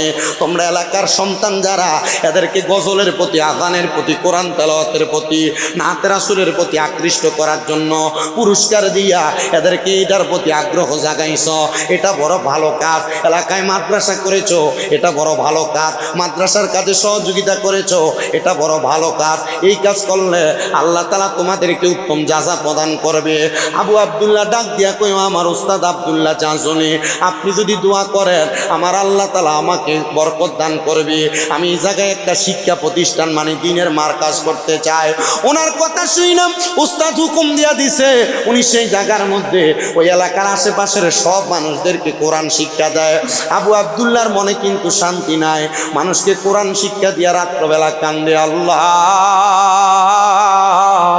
তুমি আমার মারে মাফ করছো নি, তুমি আমার আব্বারে মাফ করছো নি। হযরত আবু আব্দুল্লাহ যখন এমনভাবে কান্দে, কান্না করতে করতে বড় বেকারার। আবু আব্দুল্লাহ বলে, আমি যখন কান্দি একদিন, 2 দিন, 3 দিন মোরাকাবা করে 3 দিনের দিন আমি হঠাৎ করে দেখলাম সাদা রঙের পোশাক লাগায়া আমার সামনে 2 জন, একজন পুরুষ আর একজন নারী হাজির হয়ে গেছে, যাদের শরীর থেকে একটা সুন্দর সুবাস আসতেছে, সুঘ্রাণ আসতেছে। আমি সুঘ্রাণ পাইয়া জিজ্ঞাসা করলাম, কারা গো আপনারা? আমার এবার তাদের কাপড়টা সরে মুখটা দেখে কয়, আমরা হইলাম তোমার মা বাবা। ও মা গো, এর আগে মোরাকাবা কইরা দেখলাম গায়ে আগুন জ্বলতেছে, এখন দিয়ে আর গায়ের মধ্যে কোনো আগুন নাই। মা, আল্লাহ তাআলাকে আপনারা মাফ করে দিছে। মা বাপ জবাব দেয়, তোমার মতো নেককার একটা সন্তান দুনিয়াতে থাকলে কোনো মা বাবা কবরের আযাবের শিকার হইতে পারে না। এ দাড়ি পাকা মুরব্বী বাবারা, আবু আব্দুল্লাহর জীবনী থেকে আপনারা কি শিখলেন? আপনি সন্তান হইয়া যদি আপনার মার জন্য দোয়া করেন, আপনার মা বাবা কবরে ভালো থাকবে, তইলেন আপনি একজন নেককার সন্তান, ভালো সন্তান হিসেবে প্রমাণ পাবেন। আমি জানি না গো, এখানে অনেক সন্তানেরা বসেছে, মা বাবা বেঁচে আছে, কিন্তু তারা মা বাপরে ধমক দিছে, মা বাপরে খানা দিছে না, ঝগড়া লাগা মা বাবার সাথে উঁচা গলায় কথা কইছে। দে যুবক ভাই রে, দে তোর পাও আমার সামনে দে, আমি আমার জিহ্বা লাগে তোর পাও আমি পরিষ্কার করে দিব। শুধু ওয়াদা করবা, মা বাবার পাগুলা দুরা দুরা মাপ চাইবা। শুধু ওয়াদা করবা, মা বাবার পাগুলা দুরা দুরা মাপ চাইবা। আমি জানি না তোমরা মাপ চাইবা কিনা, আর আজকের মাহফিল কবুল হবে কিনা। যদি আগামীকালকে শোনো এই চান্দা এলাকার কোনো দোকানে বৈশা কোনো দাড়ি পাকা মুরব্বী বলে, হ্যাঁ হুজুর আপনার ওয়াজ শুই না, শামীম দাদা কুমিল্লা থেকে আসছে, তার ওয়াজ শুই না, আমার ফুতে বাড়িতে আমার পায়ে ধরে মাপ চাইছি, মনে করবা মাহফিল আল্লাহর দরবারে কবুল হয়ে গেছে। অনেকে চিন্তা করে, হুজুর আমি তো কোনোদিন মা বাবার সাথে অন্যায় করি নাই, আমিও কি মা বাবার পায়ে ধরে মাপ চাইব নাকি? আরে আম্মা আব্বার সাথে অন্যায় করা লাগে না, আম্মা আব্বার পায়ে ধরলে গুনাহ হয় না, আম্মা আব্বার পায়ে ধরলে দাম কমে না, আম্মা আব্বার পায়ে ধরলে সম্মান কমে না, আম্মা আব্বার পায়ে ধরলে আমার আল্লাহ তাআলা সন্তানের দাম বাড়ায়া দেয়, ইজ্জত বাড়ায়া দেয়, সম্মান বাড়ায়া দেয়। অনেকে চিন্তা করে, হুজুর আম্মা আব্বার পায়ে ধরে মাপ চাইব দূরের কথা, আমি তো এই যে রোজার ঈদ চলে গেছে, আমি আমার মা বাবার পাঁচ হইয়া সালামত আমি করি নাই। আরে সালাম করা না, সালাম করা না, মাঝে মাঝে যদি সুযোগ পাও আম্মা আব্বার পায়ের মধ্যে চুমা দিতে পারবা। আম্মা আব্বার পায়ের মধ্যে চুমা দিলে আল্লাহর জান্নাতের চৌকাটে চুমা দেওয়ার সওয়াব তুমি পায়া যাইবা। এ সন্তান, আল্লাহর বান্দা নবীর উম্মতের দলেরা, আমি জানি না মা বাবার পায়ে আপনারা চুমা দেন কিনা, আমার দিকে তাকান, আমি মাদ্রাসায় 6-7-এ যখন পড়ি আমি শুধু ওয়াজে শুনছিলাম আম্মা আব্বার পায়ে চুমা দেওয়ার কারণে আল্লাহ তাআলা সন্তানকে দামি বানায়, আর চুমা দিলে জান্নাতের চৌকাঠে চুমা দেওয়া সওয়াব পাওয়া যায়। আমি আমার আম্মা আব্বারে বাড়িতে ঘুমন্ত অবস্থায় আইসা সালাম দিয়েছি, এরপর থেকে আল্লাহ তাআলা আমারে কবুল করেছি। ওয়াজ করার মতো আমার কোনো এলেম কালাম নাই, শুধু ওই দোয়াটার বরকতে আমি ওয়াজ করতে পারতেছি। আমি সবার কাছে আবদান করব, মা বাবার পা ধরে মাপ চাইবেন, এখান থেকে বাড়িতে যে মা বাবার পাটার মধ্যে ধরবেন। যতক্ষণ পর্যন্ত আপনার মা বাবা বলছে মাফ করে দিছি, ততক্ষণ পর্যন্ত মা বাবার পাও চাইলেন না, কারণ মা বাপ মাফ না করলে আমার আল্লাহ আপনারে মাফ করবে না। অনেকে চিন্তা করে হুজুর যাদের বাড়িতে আব্বা আছে তারা বাড়িতে যে আব্বার পায়ে ধরে মাপ চাইব, আমার তো আব্বা না,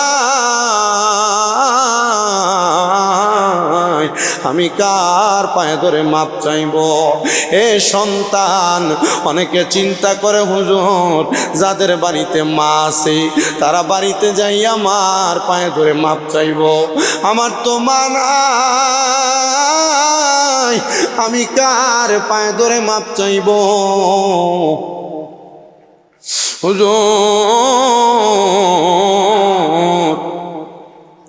আমার মা বাপ কেউ দুনিয়াতে নাই, আমি কার পায়ে ধরে মাপ চাইব? ভালোবাসি তোমায় বাবা, বুকটা যে যায় ছিঁড়ে, তোমার কথা হৃদয় মাঝে পড়ছে বারে বারে। বাবা তুমি কেমন আছো ছোট্ট মাটির ঘরে, তোমার কথা হৃদয় মাঝে পড়ছে বারে বারে। বাবা গো হো বাবা, বাবা গো হো বাবা,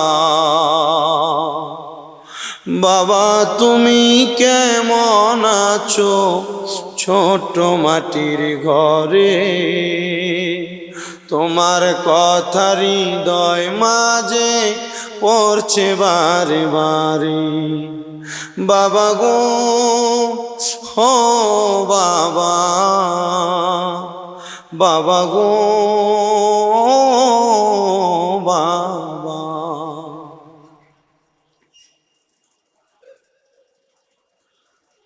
অনেকে আছেন বড় কষ্ট করে মা বাবা মানুষ করেছে, নিজে ভালো কোনো খানা খাইতে পারে নাই মা।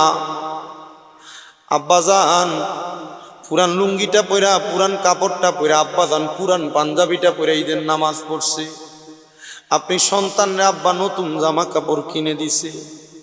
আব্বারে যদি জিগাইতাম আব্বা আপনি দি নতুন কোনো জামা কাপড় কিনেন নাই, আব্বা কইতো এখন কি আর আমার ঈদের বয়স আসেনি, অভাবের কথা বলতো না। ফুতরে এখন তুমি লাখ লাখ টাকার মালিক, কিন্তু আব্বার একটা লুঙ্গি কিনা পরাইতে পারো না, পরাইবা কেমনে? আব্বা দুঃখ বরি। হে সন্তান, মায়ের কাপড় ছিঁড়া ছিল, কাপড়ের আসলায় 5-10 টাকা বাইন্দা রাখছি, মা এটা স্কুল মাদ্রাসায় যাওয়ার সময় তোমারে দিয়া দিছি। এখন মা কবরে, কিন্তু তোমারে দুনিয়ার জমিনের মধ্যে মারে একটা মুঠ খানা মায়ের মুখে তুলে দিতে পারো না। এই যে সামনে কোরবানির ঈদ আসতেছে, অনেক সন্তানেরা মা বাবা কোরবান দিতে পারতো না, এলাকার মানুষ সমাজের মানুষ একটু গোশত দিলে মা বাবা এগুলো আলু দিয়া রাইন্দা তোমরা খাওয়াইতো। এখন তুমি সন্তান কত বড় কোরবানি দাও, কত বড় গরু কোরবানি দাও, কিন্তু তোমাদের মা বাবা দুনিয়াতে নাই। আম্মা আব্বারে তোমরা একটু দেখাইতে পারো না যে তুমি কোরবানি দাও, কোরবানি গোশত তোমরা তোমাদের মা বাপরে খাওয়াইতে পারো না। আবদার জানাই, মা বাপ জীবিত থাকতে মা বাপরে একটু ভালো করে খাওয়াইও, জীবিত থাকতে মা বাপরে একটু ভালো করে পড়াইও। মা বাপরে খাওয়াইলে দাম কমে না, ইজ্জত কমে না, সম্মান কমে না। মা বাপরে খাওয়াইলে সন্তান তোমার দাম আল্লাহ বাড়ায় দিবে। নারে তাকবীর, নারে রিসালাত, নারে রিসালাত অধ্যক্ষ হুজুরের আগমন, আলহাজ হযরত মাওলানা নেসার আহমেদ সাহেবের আগমন, চান্দ্রা এলাকার পক্ষ থেকে হযরতুল মানসিকভাবে ক্ষতিগ্রস্ত। গতকালকে আমার একটা ভিডিও দেখছেন আপনারা, হয়তো ভাইরাল হয়েছে। আমার আম্মা জান অসুস্থ, এক মাহফিলে ওই বক্তাকে আমাকে আগে মাইক দেওয়ার কথা, ওই বক্তা স্টেজে বসে ছিল। পরে আমি মাহফিল কমিটিকে বলছিলাম যে আমার আম্মাটা তো অসুস্থ, আপনারা আমার আগে মাইক দিয়ে দিলে ওয়াদা রক্ষার্থে আসছি, তাহলে আমি তাড়াতাড়ি বাড়ি যেতে পারি। তো বলে ওনারা ওই বক্তারে নামাই দিয়ে আমার স্টেজে উঠে দিচ্ছে। আমি ওয়াজ করছি 1 ঘন্টা 20 মিনিট, ওয়াজ করে নামে গেছি। ওই গতকালকের ভিডিওর পরে দেখলাম এই বক্তা বলতেছে যে আমি নাকি 2 ঘন্টা ওয়াজ করছি। আমি ওয়াজ করে নামে চলে গেছি। এরপরে বক্তা আমাকে নিয়ে অনেক মন্তব্য করছে যে কি আমার মার অসুস্থ ফালাই আমি মাহফিল আইলাম কিরে। আমি মানুষের ওয়াদা দিছি, ওয়াদা রক্ষা করতাম না। তো মা অসুস্থ, আমি আমার খেদমতের লোক দিয়েই আইছি, এখনো অসুস্থ বাড়িতে। তো পরে মন্তব্য করার পর গতকালকের মাহফিল আমি ওনার জিগাইলাম যে আপনারে আমি 24টা কল দিছি, 7 নম্বর কল আমার রিসিভ কইরা আমি যখন জিজ্ঞাসা করছি আমার কইতাছে আচ্ছা রাহয়ন আমি ব্যস্ত। এরপরে আমি মোট টানা 24টা কল দিছি বক্তারে। দেওয়ার পর বক্তা আমার কল ধরে নাই। পরে আমি গতকালকের মাহফিলের পাইয়া কইছি আপনি তো অনেক শিখাব, আপনি আমার কলটা ধরেন নাই। এক হইতেছে মাহফিল করে আসি উজাগরি করি, আমি কল ধরবো কেমনে? তো যখন কল দিছি তখন তো ধরছেন, কাইটা দিছেন আমার। পরে আমি বললাম যে আপনি যে আমার ব্যাপারে আমার আম্মার অসুস্থতা নিয়ে মিথ্যাচার করলেন, এটা কি আপনি ঠিক করলেন? তখন হে আমার কইতেছে যান থেকে। তারপরে আমি কইলাম যে সূরা ফাতিহাটাও তো ঠিক মতো পড়তে পারেন না, কিন্তু সমালোচনা ভালোই করেন। এটা বলার পর আমার গালে একটা থাপ্পড় লাগাইছে। আপনার কাছে কি মনে হয় এই থাপ্পড়টা খাই আমার দাম কমে গেছে? ওই এলাকার মাহফিল কমিটি, এলাকার মানুষ যারা প্যান্ডেলে ছিল, এর স্টেজে জুতা মারছে, এরা নামাইয়া নিয়ে এমনভাবে ফিরাইছে আর মাথার টুপি পর্যন্ত পিলালেছে। আমি নিজে মাইকে বলছি যে আপনারা শান্ত হন, এ যা করছে এর কর্ম করছে, আপনারা উগ্র হয়েন না। পরে আমি মিলাদ ক্যাম্প করে মুনাজাত দিয়ে মাহফিল থেকে আসছি, হাদিয়েও দিছি। পরে এই বক্তারে বাইর করার জন্য মনে এলাকার চেয়ারম্যানে ওই শায়েস্তাগঞ্জ থানা পুলিশ পাঠাইছিল। আমি আগে আমার মতো আসছি সুন্দর মতো, এলাকার যুব সমাজ বলছে হুজুর যদি আমাদেরকে মুরব্বীরা বাধা না দিত এরা আমরা সেফডই করে নিতাম। আমি চাই নাই যে কোনো দ্বন্দ্ব হোক, আমি চাই নাই যে কোনো উগ্রবাদিতা হোক।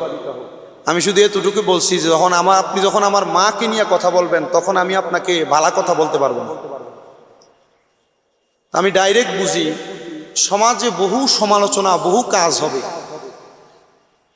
আমি যে আমার অসুস্থ আম্মাটার জন্য কি কাজ করছি, আমার এই ছোট ভাই এটা আমার, তারই জিগাইয়েন, অথবা আপনারা সবাইরে দাওয়াত দিয়ে গেলাম আমার বাড়িতে যাইয়েন। PLID অপারেশন হয়েছে, তো হাঁটতে চলতে পারছে না। আমি আমার এই হাতগুলা দিয়া বললে গুনাহ হবে না, আমার শরম দাম কমবে না। আমি বক্তে হয়েছে আমি এলেম দিয়া না, আমার মা বাপের দোয়া দিয়ে আমি আমার এই হাতগুলা দিয়ে আমার মার প্রস্রাব পায়খানাটি সাফ করা লাগছে। আমার গুণ হইব? তবুও যাক, যত কিছু হয়েছে এখনো তো খেদমত চলে। আমি এই জন্য মানসিকভাবে ক্ষতিগ্রস্ত। তো আমাকে আহলে সুন্নাত ওয়াল জামাতের অনেক বড় বড় ওলামায়ে কেরামরা কল দিছে, বলছে যে বাবারে তুমি যে, আমরা তো এটা চিন্তা করছি তুমি রাগটা কন্ট্রোল করে যে ভেড়ার উল্টে একটা দিছো না। আমি কইলাম যে আমি রাগ কন্ট্রোল করে ভেড়ারে মারবো কেন? উনি ওনার নিজের কর্মের পরিচয় দিচ্ছে। আর উনি যদি সূরা ফাতিহাটা ক্লিয়ার করে পড়তে পারে, দেখি ইন্টারনেটে আইসা একবার সূরা ফাতিহাটা ক্লিয়ার করে পড়ে দিতে হবে। কাদা ছোড়াছুরি হবে বিদায় আমি এটা নিয়ে বাজে কোনো মন্তব্য করার চেষ্টা করি নাই। সুন্নি যত মানুষ সোশ্যাল মিডিয়া এগুলা দেখেছেন, আপনারা এগুলা দেখে শুধু নিজেদের জায়গায় স্থির থাকেন। স্থির থেকে এতটুক মাইনা নেন যে উনি মুরব্বী হিসেবে আমার একটা শাসন করছে, আর আমি ফুট হিসাবে এটা থাপ্পড় গালে নিয়ে নিছি। কথা ঠিক আছে না? যদিও উনি আমার আম্মাকে নিয়ে সমালোচনা করছে, সমালোচনা করার পরও উনি আমাকে উত্তর দিছে তোর মা কুমিল্লা, আমি কি তোরে মারে দেখতে গেছি? তো সমালোচনা তো ঠিকই করে ফেলছে। তখন আমি রাগান্বিত হয়ে বলছি যে সূরা ফাতিহা ঠিক মতো পড়তে পারেন না, তো আপনি সমালোচনা করেন কেন? তা আল্লাহর দরবারের ফয়সালা, আল্লাহ কিভাবে কি রাখছেন। তো আমি আপনাদের সবার কাছে বলব, আপনারা আমরা যারা তরুণ বয়সে ওয়াজ করি, এই যে বললাম 261টা মাহফিল করছি, 261টা মাহফিলে যদি 1.5 ঘন্টা করে ওয়াজ করি, আপনি এই 1.5 ঘন্টার 261 দিয়ে গুণ দেন, ধরেন 261 ঘন্টা, 261 ঘন্টা কথা বলার পরে কি আমার 10টা ভুল বক্তব্য আসতে পারে না? ভুল বক্তব্য আসার পর আমি যদি ভুলের উপর অটল থাকি, তখনই না দেখা যায়। আমার জীবনে আমি যে ওয়াজ করি 10 বছর 17 সাল থেকে চলতেছে, আমার 3-4 বার অনেক কথা আমার মুখ দিয়ে আসছে, যে কথার কারণে আমি সমালোচিত হয়েছি। কিন্তু সমালোচিত হওয়ার পর আমি আল্লাহর দরবারে তওবা করেছি। কেন জানেন? কারণ এটা আমার দাখিল ইবতেদায়ী লেভেল, দাখিল লেভেল, আলিম লেভেলের জিনারা আমার উস্তাদ ফাউন্ডেশন তৈরি করে দিয়েছে, ওনাদের শিক্ষা। আব্বারে কোনো অন্যায় করার পর কেউ যদি ছোট হয়, খাটো হয়, মাপ চায়, তার দম কমে না।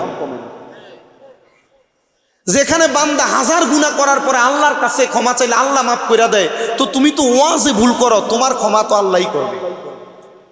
আমি তখন এটা মাইনা নেই। এজন্য আমি আপনাদের সবার কাছে এতটুকু আবদার রাখি। জানি না আপনারা কোন ধরনের তকরির বা আলোচনা শোনেন, তবে আমি যেহেতু আপনাদের এখানে বসেছি, আমার মনে হয় না আমি এই সাইডে আর কখনো আসছিলাম কিনা জানি না, আমি আপনাদের এই সাইডে আর কখনো আসি নাই। তবে যেহেতু এসেছি, আমি চেষ্টা করব আমাকে মাহফিল কমিটির ভাইয়েরা যে সাবজেক্ট দিয়েছেন, এই সাবজেক্টের উপরে থেকে 2-1টি কথা বলার জন্য। আমার কথা থেকে যেটা আপনাদের জন্য শিক্ষণীয় মনে করবেন সেটার উপর আমল করবেন, যেটা মনে করবেন যে না এটা শিক্ষণীয় না, এটা ভুল বাক্য, আপনারা এটা বর্জন করবেন। মহান আল্লাহ আমাকে বলার, আপনাদেরকে শোনার পর আমল করার তৌফিক দান করেন, পড়েন আমিন। আমি আপনাদের কাছে কোরআনুল কারীমের 2টা এবং আরেকটা আয়াতের খণ্ডাংশ তেলাওয়াত করেছি। কিন্তু আমি প্রথমে যে আয়াত তেলাওয়াত করেছি, কোরআনুল কারীমে আল্লাহ তাআলা অত্যন্ত সুন্দরভাবে বলেন, ওয়ালা তাকুনু কাল্লাযিনা নাসুল্লাহা ফাআনসাহুম আনফুসাহুম উলাইকা হুমুল ফাসিকুন। সবাই পড়েন আলহামদুলিল্লাহ। আগে কোরআনুল কারীমের আয়াতে কারিমার ভঙ্গানুবাদ বোঝেন, এরপর ব্যাখ্যা বুঝবো, এরপরে তার উপরে নবীজি কি আদেশ করেছেন, তার উপর আমরা কিভাবে চলবো আমরা সেটা বুঝবো। ঠিক আছে না?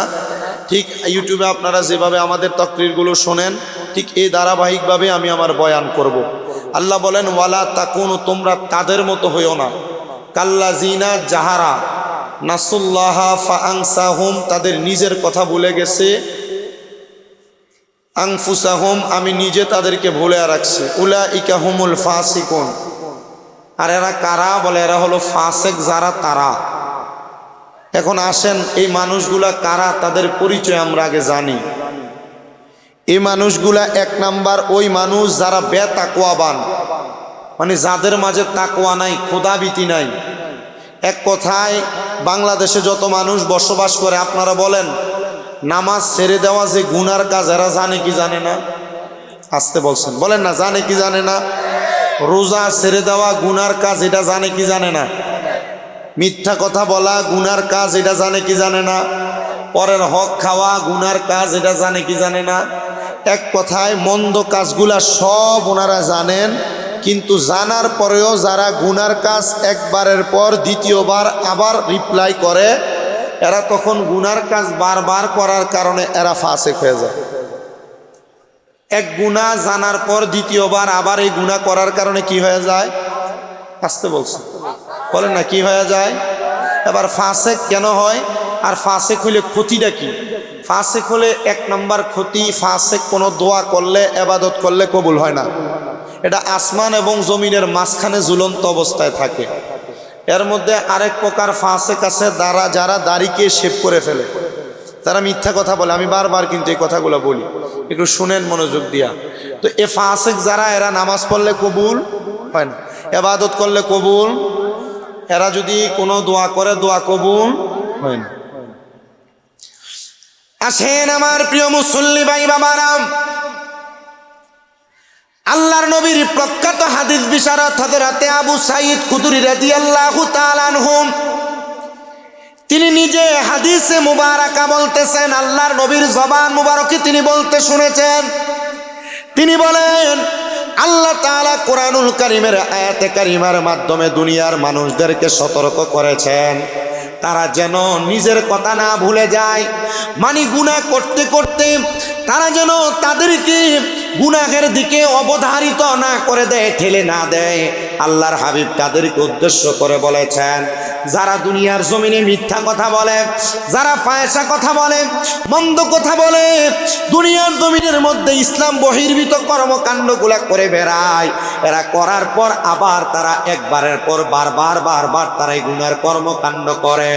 আমার আল্লাহ তাআলা এদেরকে গুনার কাজের দিকে এমনভাবে দিন দুনিয়ার কথা ভুলাইয়া তাদেরকে গুনার দিকে অবধারিত করে রাখছেন। এই গুনার কাজের মাধ্যমে আল্লাহ তাআলা তাদের জীবনের পুরাটা সময় ব্যয় করে দেয়। এমন একটা সময় চলে আসবে যেই মানুষগুলা দুনিয়াতে এমন মন্দ কাজ, ফাসেক হওয়ার মতো কর্মকাণ্ডগুলা করে, তারা কোনো তওবা করলে আল্লাহর দরবারে কবুল হবে না। হুজুর, তাহলে আমাদেরকে এই মন্দ কাজ, এই ফায়সা কাজগুলা থেকে বেঁচে থাকার জন্য কি করা লাগবে একটাবার আমাদেরকে জানাইয়া দেন না। আল্লাহ তাআলা এই আয়াতে কারিমার আগের আয়াতের মধ্যে ঘোষণা করেন, ইয়া আইয়ুহাল্লাযীনা আমানুত্তাকুল্লাহা ওয়াল তানজুর নাফসুম মা কদ্দামাত লিগাদিন ওয়াত্তাকুল্লাহা ইন্নাল্লাহা খবীরুম বিমা তা'মালুন। জবান খুলে উচ্চ কণ্ঠে জোরে জোরে পড়েন আল্লাহু আকবার। আল্লাহ বলেন, ও ঈমানদারেরা, ইত্তাকুল্লাহ, তোমরা আমি আল্লাহকে ভয় করো। ওয়াল তানজুর, তোমাদের প্রত্যেকের তাকানো উচিত, নাফসুম মা কদ্দামাত লিগাদ, তোমাদের পূর্ববর্তীদের দিকে তারা তাদের আগের জন্য কি প্রেরণ করেছে। ওয়াত্তাকুল্লাহ, তোমরা আবার আমি আল্লাহকে ভয় করো। মুসলমান, আল্লাহকে ভয় করা মানে তাকওয়ার এই দুইটা কথা বলতে যায় আল্লাহ তাআলা মাঝখানে একটা কথা আমাদেরকে জানান করে দিয়েছে, আমরা যেন আমাদের পূর্ববর্তীদের দিকে খেয়াল করি, তারা তাদের আগের জন্য কি প্রেরণ করেছে। পূর্ববর্তীরা দুনিয়াতে যে গুনার কর্ম করেছে, এই গুনার কর্মের কারণে এরা আগে যায়, মানে তারা কবরে যায়। আমাদের পরবর্তী জিন্দেগি, পরবর্তী মাকাম হলো ইন্তেকাল করার পরে জাহান্নাম, আমাদের কবর। ওই কবরের মধ্যে আল্লাহ তাআলা আমাদেরকে প্রত্যেকটা কাজের পুঙ্খানু করে হিসাব দেখা দিবেন। আর আমরা যদি ভালো ভালো কর্ম করি, ওইটার জন্য আল্লাহ তাআলা আমাদেরকে পুঙ্খানু ভাবে আমাদের ভালো কর্মগুলা দেখা দিবেন। আল্লাহ তাআলা তো কোরআনুল কারীমের সূরা জিলজালের শেষ দিক দিয়ে আল্লাহ ঘোষণা করেছেন, বান্দা যদি ভালো কর্ম করে, ভালো কর্মগুলা আমার আল্লাহ তাআলা পুঙ্খানু সরিষা দানা পরিমাণ তাকে দেখা দিবে। আর যদি খারাপ কর্মকাণ্ড করে, এগুলো আমার আল্লাহ তাআলা বান্দাকে জাররা পরিমাণ করে হিসাব দেখা দিবে। মুসলমান ইমানদারেরা, এই কথাটা বলে আল্লাহ তাআলা কথাটার দুই দিকে তাকওয়ার কথা বলেছে। কেন তাকওয়ার কথা বলেছে? হযরতে আব্দুল্লাহ ইবনে আব্বাস রাদিয়াল্লাহু তাআলা আনহু বলেন, আমি একদিন আমার নবীজির সম্মুখে বসা, নবীজি হাতিমে কাবার সামনে বসে আমাদেরকে উদ্দেশ্য করে বলেন, উপস্থিত সব সাহাবায়ে কেরাম মনে রাখবা, যারা তাকওয়া অর্জন করে, যাদের ভিতরে খোদাভীতি আছে, একটু মনোযোগ দেন, এই কথাটা একটু শুনেন।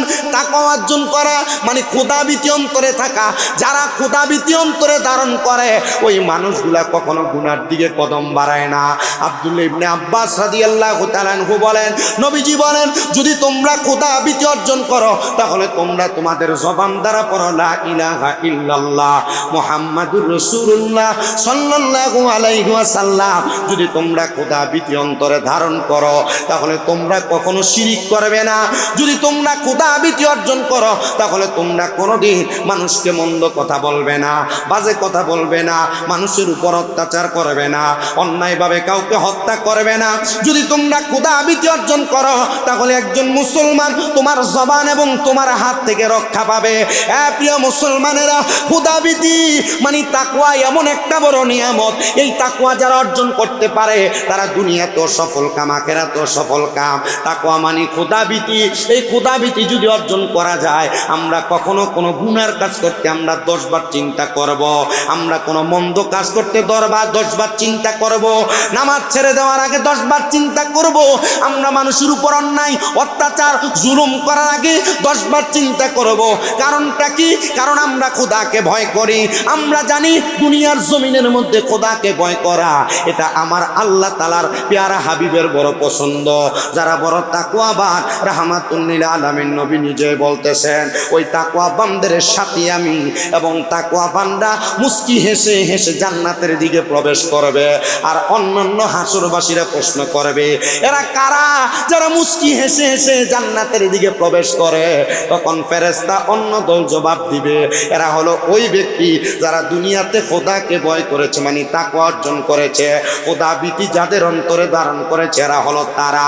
সাহাবায়ে কেরাম প্রশ্ন করেন ইয়া রাসূলুল্লাহ, যারা দুনিয়াতে খোদা ভীতি অর্জন করে না, মানে যাদের মাঝে খোদা ভীতি তাকওয়া নাই, আল্লাহর প্রতি ভয় নাই, ওই মানুষগুলোর অবস্থাটা কেমন হবে একটা বার আমরা জানতে চাই। হযরতে আনাস ইবনে মালিক, আবু সাঈদ খুদরি রাদিয়াল্লাহু তাআলা আনহু, হযরতে জাবির ইবনে সামুরা রাদিয়াল্লাহু তাআলা আনহু, তিনজন সাহাবায়ে, তিনজন হাদিস বিশারদের একই বর্ণনা।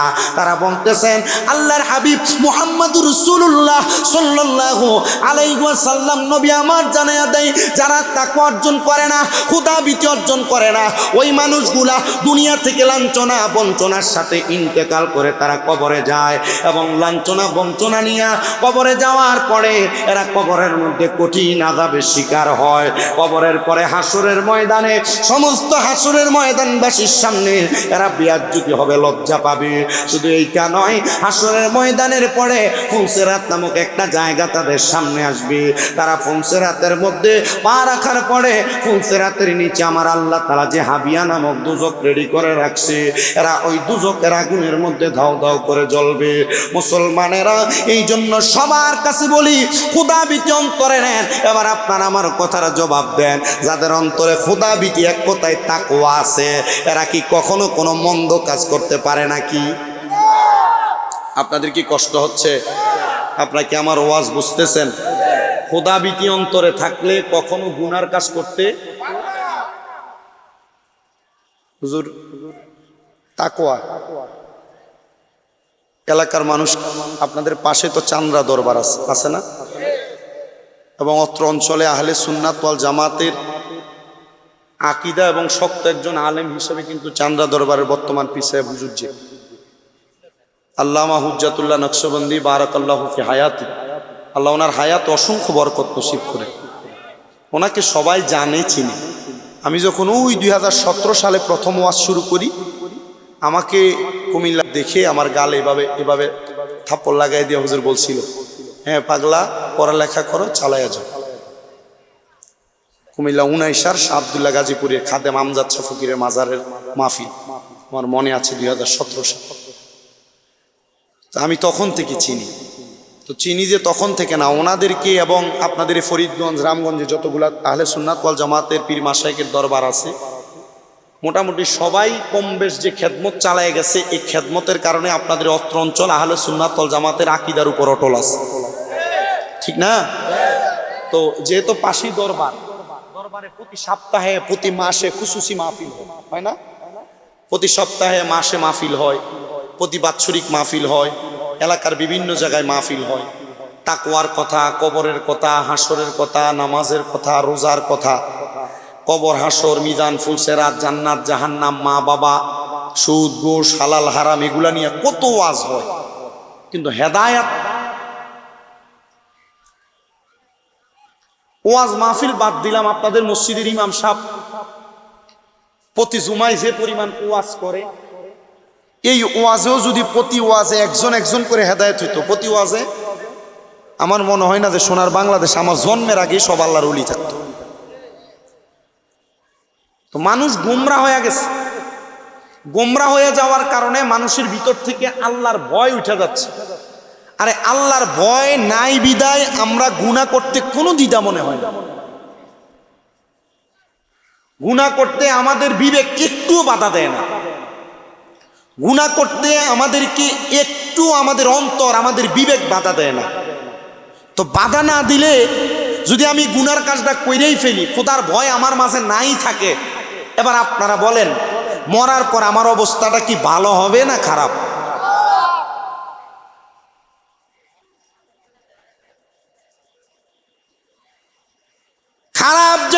বলেছেন আপনারা মরার পরে অবস্থা হবে কেমন খারাপ অবস্থা হবে। আমি আপনাদের কাছে জাহান্নামীদের একটা ছোট্ট বর্ণনা দিয়ে শোনেন। আল্লাহর নবী রাহমাতুল্লিল আলামিন নবী রাহমাতুল্লিল আলামিন নবী আমার জানিয়ে দেয় উম্মতের দলেরা জাহান্নামী যারা হবে ওই জাহান্নামীদেরকে আল্লাহ তাআলা কমপক্ষে সর্বনিম্ন 3000 বছর জাহান্নামের আগুনে জ্বালাইবেন। 3000 বছর মনে রাখবেন, একদিন দুই দিন না, 3000 বছর জাহান্নামের আগুনে জ্বালানো হবে। দুনিয়ার আগুনের মধ্যে আপনি আমি একটা আঙ্গুল যদি মাত্র একটা সেকেন্ডের জন্য রাখি, আমাদের আঙ্গুল পুরো একবারে কালো হয়ে যায়, একবারে পুরো ছাই হয়ে যাওয়ার মতো অবস্থা। আর জাহান্নামের আগুনের মধ্যে যদি কমপক্ষে 3000 বছর রাখে অবস্থা কেমন হবে। জাহান্নাম আর আখিরাতের 3000 বছর দুনিয়ার 3000 বছরের মতো না। দুনিয়ার লম্বা সময়ের চাইতে আখিরাত জাহান্নামের এই লম্বা সময়টা বড় কঠিন সময়। এ প্রিয় মুসলমানেরা, 3000 বছর জাহান্নামের আগুনের মধ্যে যে আপনারে আমারে জ্বালানো হবে, এমনি এমনি জ্বালানো হবে না। জাহান্নামের আগুনের রংটারে আমার আল্লাহ তাআলা সর্বপ্রথম লাল ধবধবে দুনিয়ার আগুনের মতো বানায়া দিবে। ওই লাল রঙের আগুনের মধ্যে আপনার আমার শরীরটা জ্বলতে থাকবে, চামড়াগুলা গলে গলে পড়তে থাকবে। শুধু এইটা না মুসলমান, আমাদের দেহটা যখন জ্বলে যাবে আল্লাহ তাআলার ফেরেশতারা তাকে দেখবে আমার আল্লাহ তাআলা ফায়াকুন বইলা আবার বান্দার দেহটার অবকাঠামো তৈরি করে ফেলেছে। যখন অবকাঠামো তৈরি করেছে আবার বান্দার দেহের মধ্যে আগুন লেগে গেছে। আল্লাহ, এমন কঠিন যন্ত্রণা একবার দেওয়ার পর বান্দাকে শাস্তি থেকে তো মওকুফ করা যেত। বলে না না না, বান্দা বারবার গুনাহ করেছে, বারবার বান্দা নামাজ ছেড়েছে, বারবার বান্দা হারাম খেয়েছে, এই জন্য বান্দাকে বারবার গুনার দিকে বান্দাকে আগুনে জ্বালানো হয়। 1000 বছর লাল রঙের আগুনের মধ্যে জ্বালায়া জাহান্নামের আগুনের রংটারে আবার সাদা ধোঁয়া যুক্ত বানাইব। ওই আগুনের মধ্যে আপনারা আমারে আরো 1000 বছর জ্বালাইব। মুসলমান, এবার আরো 1000 বছর জ্বালায়া ওই বান্দার জাহান্নামের আগুনটারে আরো 1000 বছর কালো ধোঁয়া যুক্ত বানাইব। কালো ধোঁয়া যুক্ত আগুনের মধ্যে আমাদেরকে জ্বালাইয়া এবার আমাদেরকে 3000 বছর যখন জ্বালাইব, নবী আমার যখন এই কথা বলতেছেন নবীজির অসংখ্য সাহাবায়ে কেরামরা কান্না করে দিছে। নবীজির অসংখ্য সাহাবায়ে কেরাম কান্না করতে করতে বেহুশ হয়ে গেছে। ডাক দিয়া বলে, নবী, এমন কঠিন আযাব আপনার উম্মত সহ্য করতে পারবে না। নবী, আমার আল্লাহ কি এই 3000 বছর জাহান্নামের আগুনে জ্বালায়া একটা বান্দাকে পরিত্রাণ প্রদান করবে না, একটা বান্দাকে মাফ করবে না, একটা বান্দাকে দুনিয়া আখিরাতের শান্তি প্রদান করবে না? নবী আমার কান্দে রে, কান্দে আর ডাক দিয়া কয়, দুনিয়ার মানুষ, হ্যাঁ তাদেরকে পরিত্রাণ দেওয়া হবে। 3000 বছর যখন তাদেরকে জ্বালানো হবে, তাদেরকে তাকাসুর নামক একটা জায়গার মধ্যে দাঁড় করাইয়া দিবে। দাঁড় করাইয়া বান্দাকে বলবে, ও বান্দা, কি বলবা বলো, তোমার এখন বলার সুযোগ আসছে। 3000 বছর বান্দা জাহান্নামের আগুনে জ্বলার পর যদি সুযোগ দেয়, আপনি মনে করতেছেন, আমি মনে করতেছি বান্দা বলবে আমারে মাফ করে দাও, আমারে ক্ষমা করে দাও। এই এলাকায় কোনো চোর যদি চুরি করে ধরা খায়, মানুষ 2-3 মিনিট মারার পরতে যদি বলে মাফ করে দাও, আপনারা মাফ করে দেন। কিন্তু বাবারে, বান্দাটারে যখন এমন ভাবে আঘাত করা হবে, জাহান্নামে শাস্তি দেওয়া হবে রে, ওই শাস্তিটা দেওয়ার পরে বান্দা তাকাসুর নামক জায়গায় দাঁড়াইয়া আল্লাহর কাছে ক্ষমা প্রার্থনা করবে না। হুজুর ক্ষমা প্রার্থনা করবে না তো কি করবে একটাবার জানতে চাই। বান্দা তার জবান দ্বারা মোয়ে পানি মোয়ে পানি মোয়ে পানি বলে 3 বার শব্দ ব্যবহার করবে। পানি দাও, পানি দাও, পানি দাও। হাহাকার হয়ে যাবে, কেউ তার একটা ফোঁটা পানি দিবে না। সাহাবায়ে কেরাম কান্দে আর ডাক দিয়া বলে, নবী, তখন কি ওই বান্দাটারে কোনো পানি দেওয়া হবে না? নবী আমারও কান্না করে দিছে, হ্যাঁ তাদেরকে পানি দেওয়া হবে। নবীজি কেমন পানি? বলে দুনিয়ার কোনো সাদা সাধারণ পানি দেওয়া হবে না, এদেরকে যেই পানি দেওয়া হবে ওই পানিটা হলো অন্যান্য জাহান্নামীরা জাহান্নামের আগুনে জ্বলার কারণে এদের যেই রক্ত এবং পুঁজগুলা বায়া বায়া নিচে পড়ছে, এই রক্ত পুঁজগুলা নিচে পড়ার পরে এই রক্ত পুঁজগুলা একসাথে হয়েছে। তিরমিজির হাদিস বলে এই রক্ত পুঁজগুলাকে বলা হয় তিনাতুল খাবাল। ওই তিনাতুল খাবালগুলা লোহার একটা গরম পাত্রে আগুনের মধ্যে গরম কইরা কয়লা যেমন লাল টকবগে হয়ে যায়, ওই টকবগে লোহার গরম পাত্রের মধ্যে করে বান্দাটারে তখন দেওয়া হবে, নেও বান্দা তখন তুমি পানি পান করো। হুজুর তখন কি বান্দা পানি পান করবে? হ্যাঁ, বান্দা পিপাসার্থ হয়ে যাবে। তখন ওই রক্ত পুষগুলা বান্দা তিনাতুল খাবালগুলা বান্দা তার জিহ্বায় ঢেলে দিবে, বান্দার জিহ্বাটা গলে যাবে, বান্দার গলা জ্বলে যাবে, বান্দার পেটের নাড়ি বুড়িগুলা গলে যাবে, পায়খানার রাস্তা দিয়া বান্দার পচা নাড়ি বুড়িগুলা থর থর করে বের হবে। চান্দ্রা এলাকার মানুষ, খারকাদিয়া আদর্শ যুব সমাজের ভাইয়েরা, জাহান্নামকে যদি ভয় করো এখন থেকে গুনার কর্মকাণ্ড ত্যাগ করো। মুসলমান, জাহান্নামকে যদি ভয় করো এখন থেকে হারাম খাওয়া বন্ধ করো, সুদের টাকা ঘুষের টাকা খাওয়া বন্ধ করো, মানুষের উপর জুলুম অত্যাচার করা বন্ধ করো। এই এলাকার সুদখোর যারা আছে, আমি জানি বাংলাদেশে এমন কোনো এলাকা খুঁজে পাওয়া যাবে না যে এলাকার মধ্যে একটা সুদখোর খুঁজে পাওয়া যাবে না। সুদের টাকা খায় তো খায়, 1 লাখ টাকায় বছরে 30,000 টাকা করে করে খায়। আপনারা বলেন এমন সুদখোর সমাজের মধ্যে আছে না নাই? মুসলমান, শুধু এমন সুদখোর না, সুদের টাকা খাইতে খাইতে দামি বিল্ডিং বানাইছে, দামি ঘর বানাইছে, মানুষের উপর অত্যাচার অনাচার বাড়াইয়া দিছে, সুদের টাকা দিয়া পেট বড় বানাইছে। আল্লাহর নবী বলেন, আমি নবী মেরাজে যাওয়ার পরে আমি 3 প্রকার মানুষ দেখেছি। এর মধ্যে 1 প্রকার মানুষ হলো কাল বুয়ুতিন, যাদের পেটটা ঘরের মতো দেখা যায়। নবী গো তারা কারা? বলে টাকা দিয়া টাকা বাড়াইছে যারা, মানে সুদের টাকা খাইছে যারা, তাদের পেটটা একবারে ঘরের মতো দেখা যায়। শুধু ঘরের মতো না, আমি তাকে দেখলাম তাদের পেটের মধ্যে হলুদ রঙের 2 সিংওয়ালা সাপ তাদের কলিজার মধ্যে ধ্বংসন করতেছে। সুদ যারা খাও, হারাম টাকা যারা খাও, সাবধান সতর্ক হয়ে যাও। কবরে যাওয়ার পর তোমার সুদের টাকা কোনো কাজে লাগবে না, ঘুষের টাকা কোনো কাজে লাগবে না, জুলুম অত্যাচারের টাকা কোনো কাজে লাগবে না। আবার বর্তমানে পুরুষ মানুষ তো সুদ খায় খায়, পাশাপাশি বাড়ি বাড়ি আমাদের মা বোন চাচিদেরও সুদে টাকা লাগায়। যদি টাকা চাইতে যায়, আমার তো টাকা নাই, আমার বোনে দিছে টাকাগুলা মানুষের কাছে দিয়া, যদি লাভের টাকা পায় সে টাকা পয়সা দিয়া চলে। আপনারা বলেন বাড়ি বাড়ি এমন মহিলা নাম দিয়া, ভাইয়ের নাম বোনের নাম দিয়া সুদে টাকা লাগায় এমন বেরিয়ে তো সমাজে আছে না না? বেশি আমি যে ওয়াজ করতেছি, আপনারা কি আমার ওয়াজ বুঝতেছেন? আসলে আমি একজন মূর্খ মানুষ, যদিও কামেল পরীক্ষা দিয়েছি কুমিল্লা ইসলামী আলিয়া থেকে, কিন্তু ওয়াজ করতে আসলে, আমরা তো এই বয়সে ওয়াজ করতে আসলে অনেক কথাই আমাদের লটচর হয়ে যায়, হয় না? তবু আমরা ওয়াজের মাঠে 2-1টা কথা বলি, আমাদের শুভাকাঙ্ক্ষীরা আমাদের ভালো কথাগুলা গ্রহণ করে। এই সুদের ব্যাপারে আমি বহু জায়গায় কথা বলেছি। এমনও অনেক এলাকা আছে যে এলাকায় আমার দাওয়াত বন্ধ হয়েছে সুদের ওয়াজ করাতে। আপনি বসেন না, মাওলানা আওলাদ সাহেব না, উনি আমাকে একটা সাবজেক্ট দিছে পিতামাতার খেদমতের। আমি যেখানে যাই আমি এই ওয়াজই করে লাগি।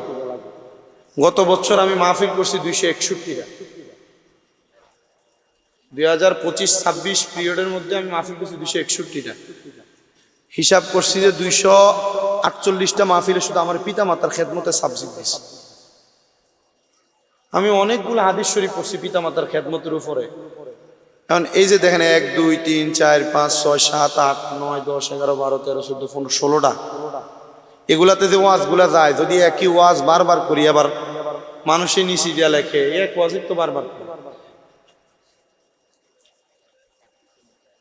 সাবজেক্ট তো নির্ধারণ যেহেতু করে দিছে, আমি আমার সাবজেক্টের উপর অবশ্যই কথা বলবো। কিন্তু তার আগে যদি আমি আপনাকে কবর হাসর মিজান ফুলসেরাতের পুঁজিটা কিভাবে তৈরি করবেন না বইলা দিয়া যায়, তাহলে আমাকেও তো আল্লাহর কাছে জবাব দেওয়া লাগবে না? আমার একটা ভিডিও দেখছেন আপনারা, হয়তো ভাইরাল হয়েছে। আমার আম্মা জান অসুস্থ, এক মাহফিলে ওই বক্তাকে আমাকে আগে মাইক দেওয়ার কথা, ওই বক্তা স্টেজে যে বসে ছিল। পরে আমি মাহফিল কমিটিকে বলছিলাম যে আমার আম্মাটা তো অসুস্থ, আপনারা আমার আগে মাইক দিয়ে দিলে ওয়াদা রক্ষার্থে আসছি, তাহলে আমি তাড়াতাড়ি বাড়ি যেতে পারি। তো বলে ওনারা ওই বক্তারে নামাই দিয়ে আমার স্টেজে উঠিয়ে দিচ্ছে। আমি ওয়াজ করছি 1 ঘন্টা 20 মিনিট, ওয়াজ করে নামে গেছি। ওই গতকালকের ভিডিওর পরে দেখলাম এই বক্তা বলতেছে যে আমি নাকি 2 ঘন্টা ওয়াজ করছি। আমি ওয়াজ করে নামে চলে গেছি। এরপরে বক্তা আমাকে নিয়ে অনেক মন্তব্য করছে যে কি আমার মার অসুস্থ ফালাই আমি মাহফিল আইলাম কিরে। আমি মানুষের ওয়াদা দিছি, ওয়াদা রক্ষা করতাম না। তো মা অসুস্থ, আমি আমার খেদমতের লোক দিয়েই আইছি, এখনো অসুস্থ বাড়িতে। তো পরে মন্তব্য করার পর গতকালকের মাহফিল আমি ওনার জিগাইলাম যে আপনারে আমি 24টা কল দিছি, 7 নম্বর কল আমার রিসিভ কইরা আমি যখন জিজ্ঞাসা করছি আমার কইতাছে আচ্ছা রাহয়ন আমি ব্যস্ত। এরপরে আমি মোট টানা 24টা কল দিছি বক্তারে। দেওয়ার পর বক্তা আমার কল ধরে নাই। পরে আমি গতকালকের মাহফিলের পায়ে কইছি আপনার তো অনেক শিখাব, আপনি আমার কলটা ধরেন নাই। এক হইতেছে মাহফিল করে আসি উজাগরি করি, আমি কল ধরবো কেমনে? তো যখন কল দিছি তখন তো ধরছেন, কাইটা দিছেন আমার। পরে আমি বললাম যে আপনি যে আমার ব্যাপারে আমার আম্মার অসুস্থতা নিয়ে মিথ্যাচার করলেন, এটা কি আপনি ঠিক করলেন? তখন এ আমার কইতেছে যান থেকে। তারপরে আমি কইলাম যে সূরা ফাতিহাটাও তো ঠিক মতো পড়তে পারেন না, কিন্তু সমালোচনা বালাই করেন। এটা বলার পরে আমার গালে একটা থাপ্পড় লাগাইছে। আপনার কাছে কি মনে হয় এই থাপ্পড়টা খেয়ে আমার দাম কমে গেছে? ওই এলাকার মাহফিল কমিটি, এলাকার মানুষ যারা প্যান্ডেলে ছিল, এর স্টেজে জুতা মারছে, এরা নামাইয়া নিয়ে এমনভাবে ফিরাইছে আর মাথার টুপি পর্যন্ত পিলালেছে। আমি নিজে মাইকে বলছি যে আপনারা শান্ত হন, এ যা করছে এর কর্ম করছে, আপনারা উগ্র হয়েন না। পরে আমি মিলাদ ক্যাম্প করে মুনাজাত দিয়ে মাহফিল থেকে আসছি, হাদিয়েও দিছে। পরে এই বক্তারে বাইর করার জন্য মনে এলাকার চেয়ারম্যানে ওই শায়েস্তাগঞ্জ থানা পুলিশ পাঠাইছিল। আমি আগে আমার মতো আসছি সুন্দর মতো, এলাকার যুব সমাজ বলছে হুজুর যদি আমাদেরকে মুরব্বীরা বাধা না দিত এরা আমরা সেফডই করে নিতাম। আমি চাই নাই যে কোনো দ্বন্দ্ব হোক, আমি চাই নাই যে কোনো উগ্রবাদিতা হোক। আমি শুধু এতটুকু বলছি যে আপনি যখন আমার মাকে নিয়ে কথা বলবেন তখন আমি আপনাকে ভালো কথা বলতে পারবো না। আমি ডাইরেক্ট বুঝি সমাজে বহু সমালোচনা, বহু কাজ হবে। আমি যে আমার অসুস্থ আম্মাটার জন্য কি কাজ করছি, আমার এই ছোট ভাই এটা আমার, তারই জিগাইয়েন, অথবা আপনারা সবাইরে দাওয়াত দিয়ে গেলাম আমার বাড়িতে যাইয়েন। PLID অপারেশন হয়েছে, তো হাঁটতে চলতে পারছে না। আমি আমার এই হাতগুলা দিয়া বললে গুনাহ হবে না, আমার শরম দাম কমবে না। আমি বক্তে হয়েছে আমি এলেম দিয়া না, আমার মা বাপের দোয়া দিয়ে আমি আমার এই হাতগুলা দিয়ে আমার মার প্রস্রাব পায়খানাটি সাফ করা লাগছে। আমার গুণ হইব? তবুও যাক, যত কিছু হয়েছে এখনো তো খেদমত চলে। আমি এই জন্য মানসিকভাবে ক্ষতিগ্রস্ত। তো আমাকে আহলে সুন্নাত ওয়াল জামাতের অনেক বড় বড় ওলামায়ে কেরামরা কল দিছে, বলছে যে বাবারে তুমি যে, আমরা তো এটা চিন্তা করছি তুমি রাগটা কন্ট্রোল করে যে বেটার উল্টে একটা দিছো না। আমি কইলাম যে আমি রাগ কন্ট্রোল করে বেটারে মারবো কেন? উনি ওনার নিজের কর্মের পরিচয় দিচ্ছে। আর উনি যদি সূরা ফাতিহাটা ক্লিয়ার করে পড়তে পারে, দেখি ইন্টারনেটে আইসা একবার সূরা ফাতিহাটা ক্লিয়ার করে পড়ে দিতে হবে। কাদা ছোড়াছুরি হবে বিদায় আমি এটা নিয়ে বাজে কোনো মন্তব্য করার চেষ্টা করি নাই। সুন্নি যত মানুষ সোশ্যাল মিডিয়া এগুলা দেখেছেন, আপনারা এগুলা দেখে শুধু নিজেদের জায়গায় স্থির থাকেন। স্থির থেকে এতটুক মাইনা নেন যে উনি মুরব্বী হিসেবে আমার একটা শাসন করছে, আর আমি ফুট হিসাবে এটা থাপ্পড় গালে নিয়ে নিছি। কথা ঠিক আছে না? যদিও উনি আমার আম্মাকে নিয়ে সমালোচনা করছে, সমালোচনা করার পরও উনি আমাকে উত্তর দিছে তোর মা কুমিল্লা, আমি কি তোরে মারে দেখতে গেছি? তো সমালোচনা তো ঠিকই করে ফেলছে। তখন আমি রাগান্বিত হয়ে বলছি যে সূরা ফাতিহা ঠিক মতো পড়তে পারেন না, তো আপনি সমালোচনা করেন কেন? তা আল্লাহর দরবারের ফয়সালা আল্লাহ কিভাবে কি রাখছেন। আমি আপনাদের সবার কাছে বলব, আমরা যারা তরুণ বয়সে ওয়াজ করি, এই যে বললাম 261টা মাহফিল করছি, 261টা মাহফিলে যদি 1.5 ঘন্টা করে ওয়াজ করি, আপনি এই 1.5 ঘন্টার 261 দিয়া গুণ দেন, ধরেন 261 ঘন্টা, 261 ঘন্টা কথা বলার পরে কি আমার 10টা ভুল বক্তব্য আসতে পারে না? ভুল বক্তব্য আসার পর আমি যদি ভুলের উপর অটল থাকি তখনই না দেখা যায়। আমার জীবনে আমি যে ওয়াজ করি 10 বছর 17 সাল থেকে চলতেছে, আমার 3-4 বার অনেক কথা আমার মুখ দিয়ে আসছে যে কথার কারণে আমি সমালোচিত হয়েছি। কিন্তু সমালোচিত হওয়ার পর আমি আল্লাহর দরবারে তওবা করেছি। কেন জানেন? কারণ এটা আমার দাখিল ইবতেদায়ী লেভেল, দাখিল লেভেল, আলিম লেভেলের জিনারা আমার উস্তাদ ফাউন্ডেশন তৈরি করে দিয়েছে, ওনাদের শিক্ষা। আব্বারে কোনো অন্যায় করার পর কেউ যদি ছোট হয়, খাটো হয়, মাপ চায়, তার দম কমে না। যেখানে বান্দা 1000 গুনাহ করার পরে আল্লাহর কাছে ক্ষমা চাইলে আল্লাহ মাফ করে দেয়, তো তুমি তো ওয়াজে ভুল করো, তোমার ক্ষমা তো আল্লাহই করবে।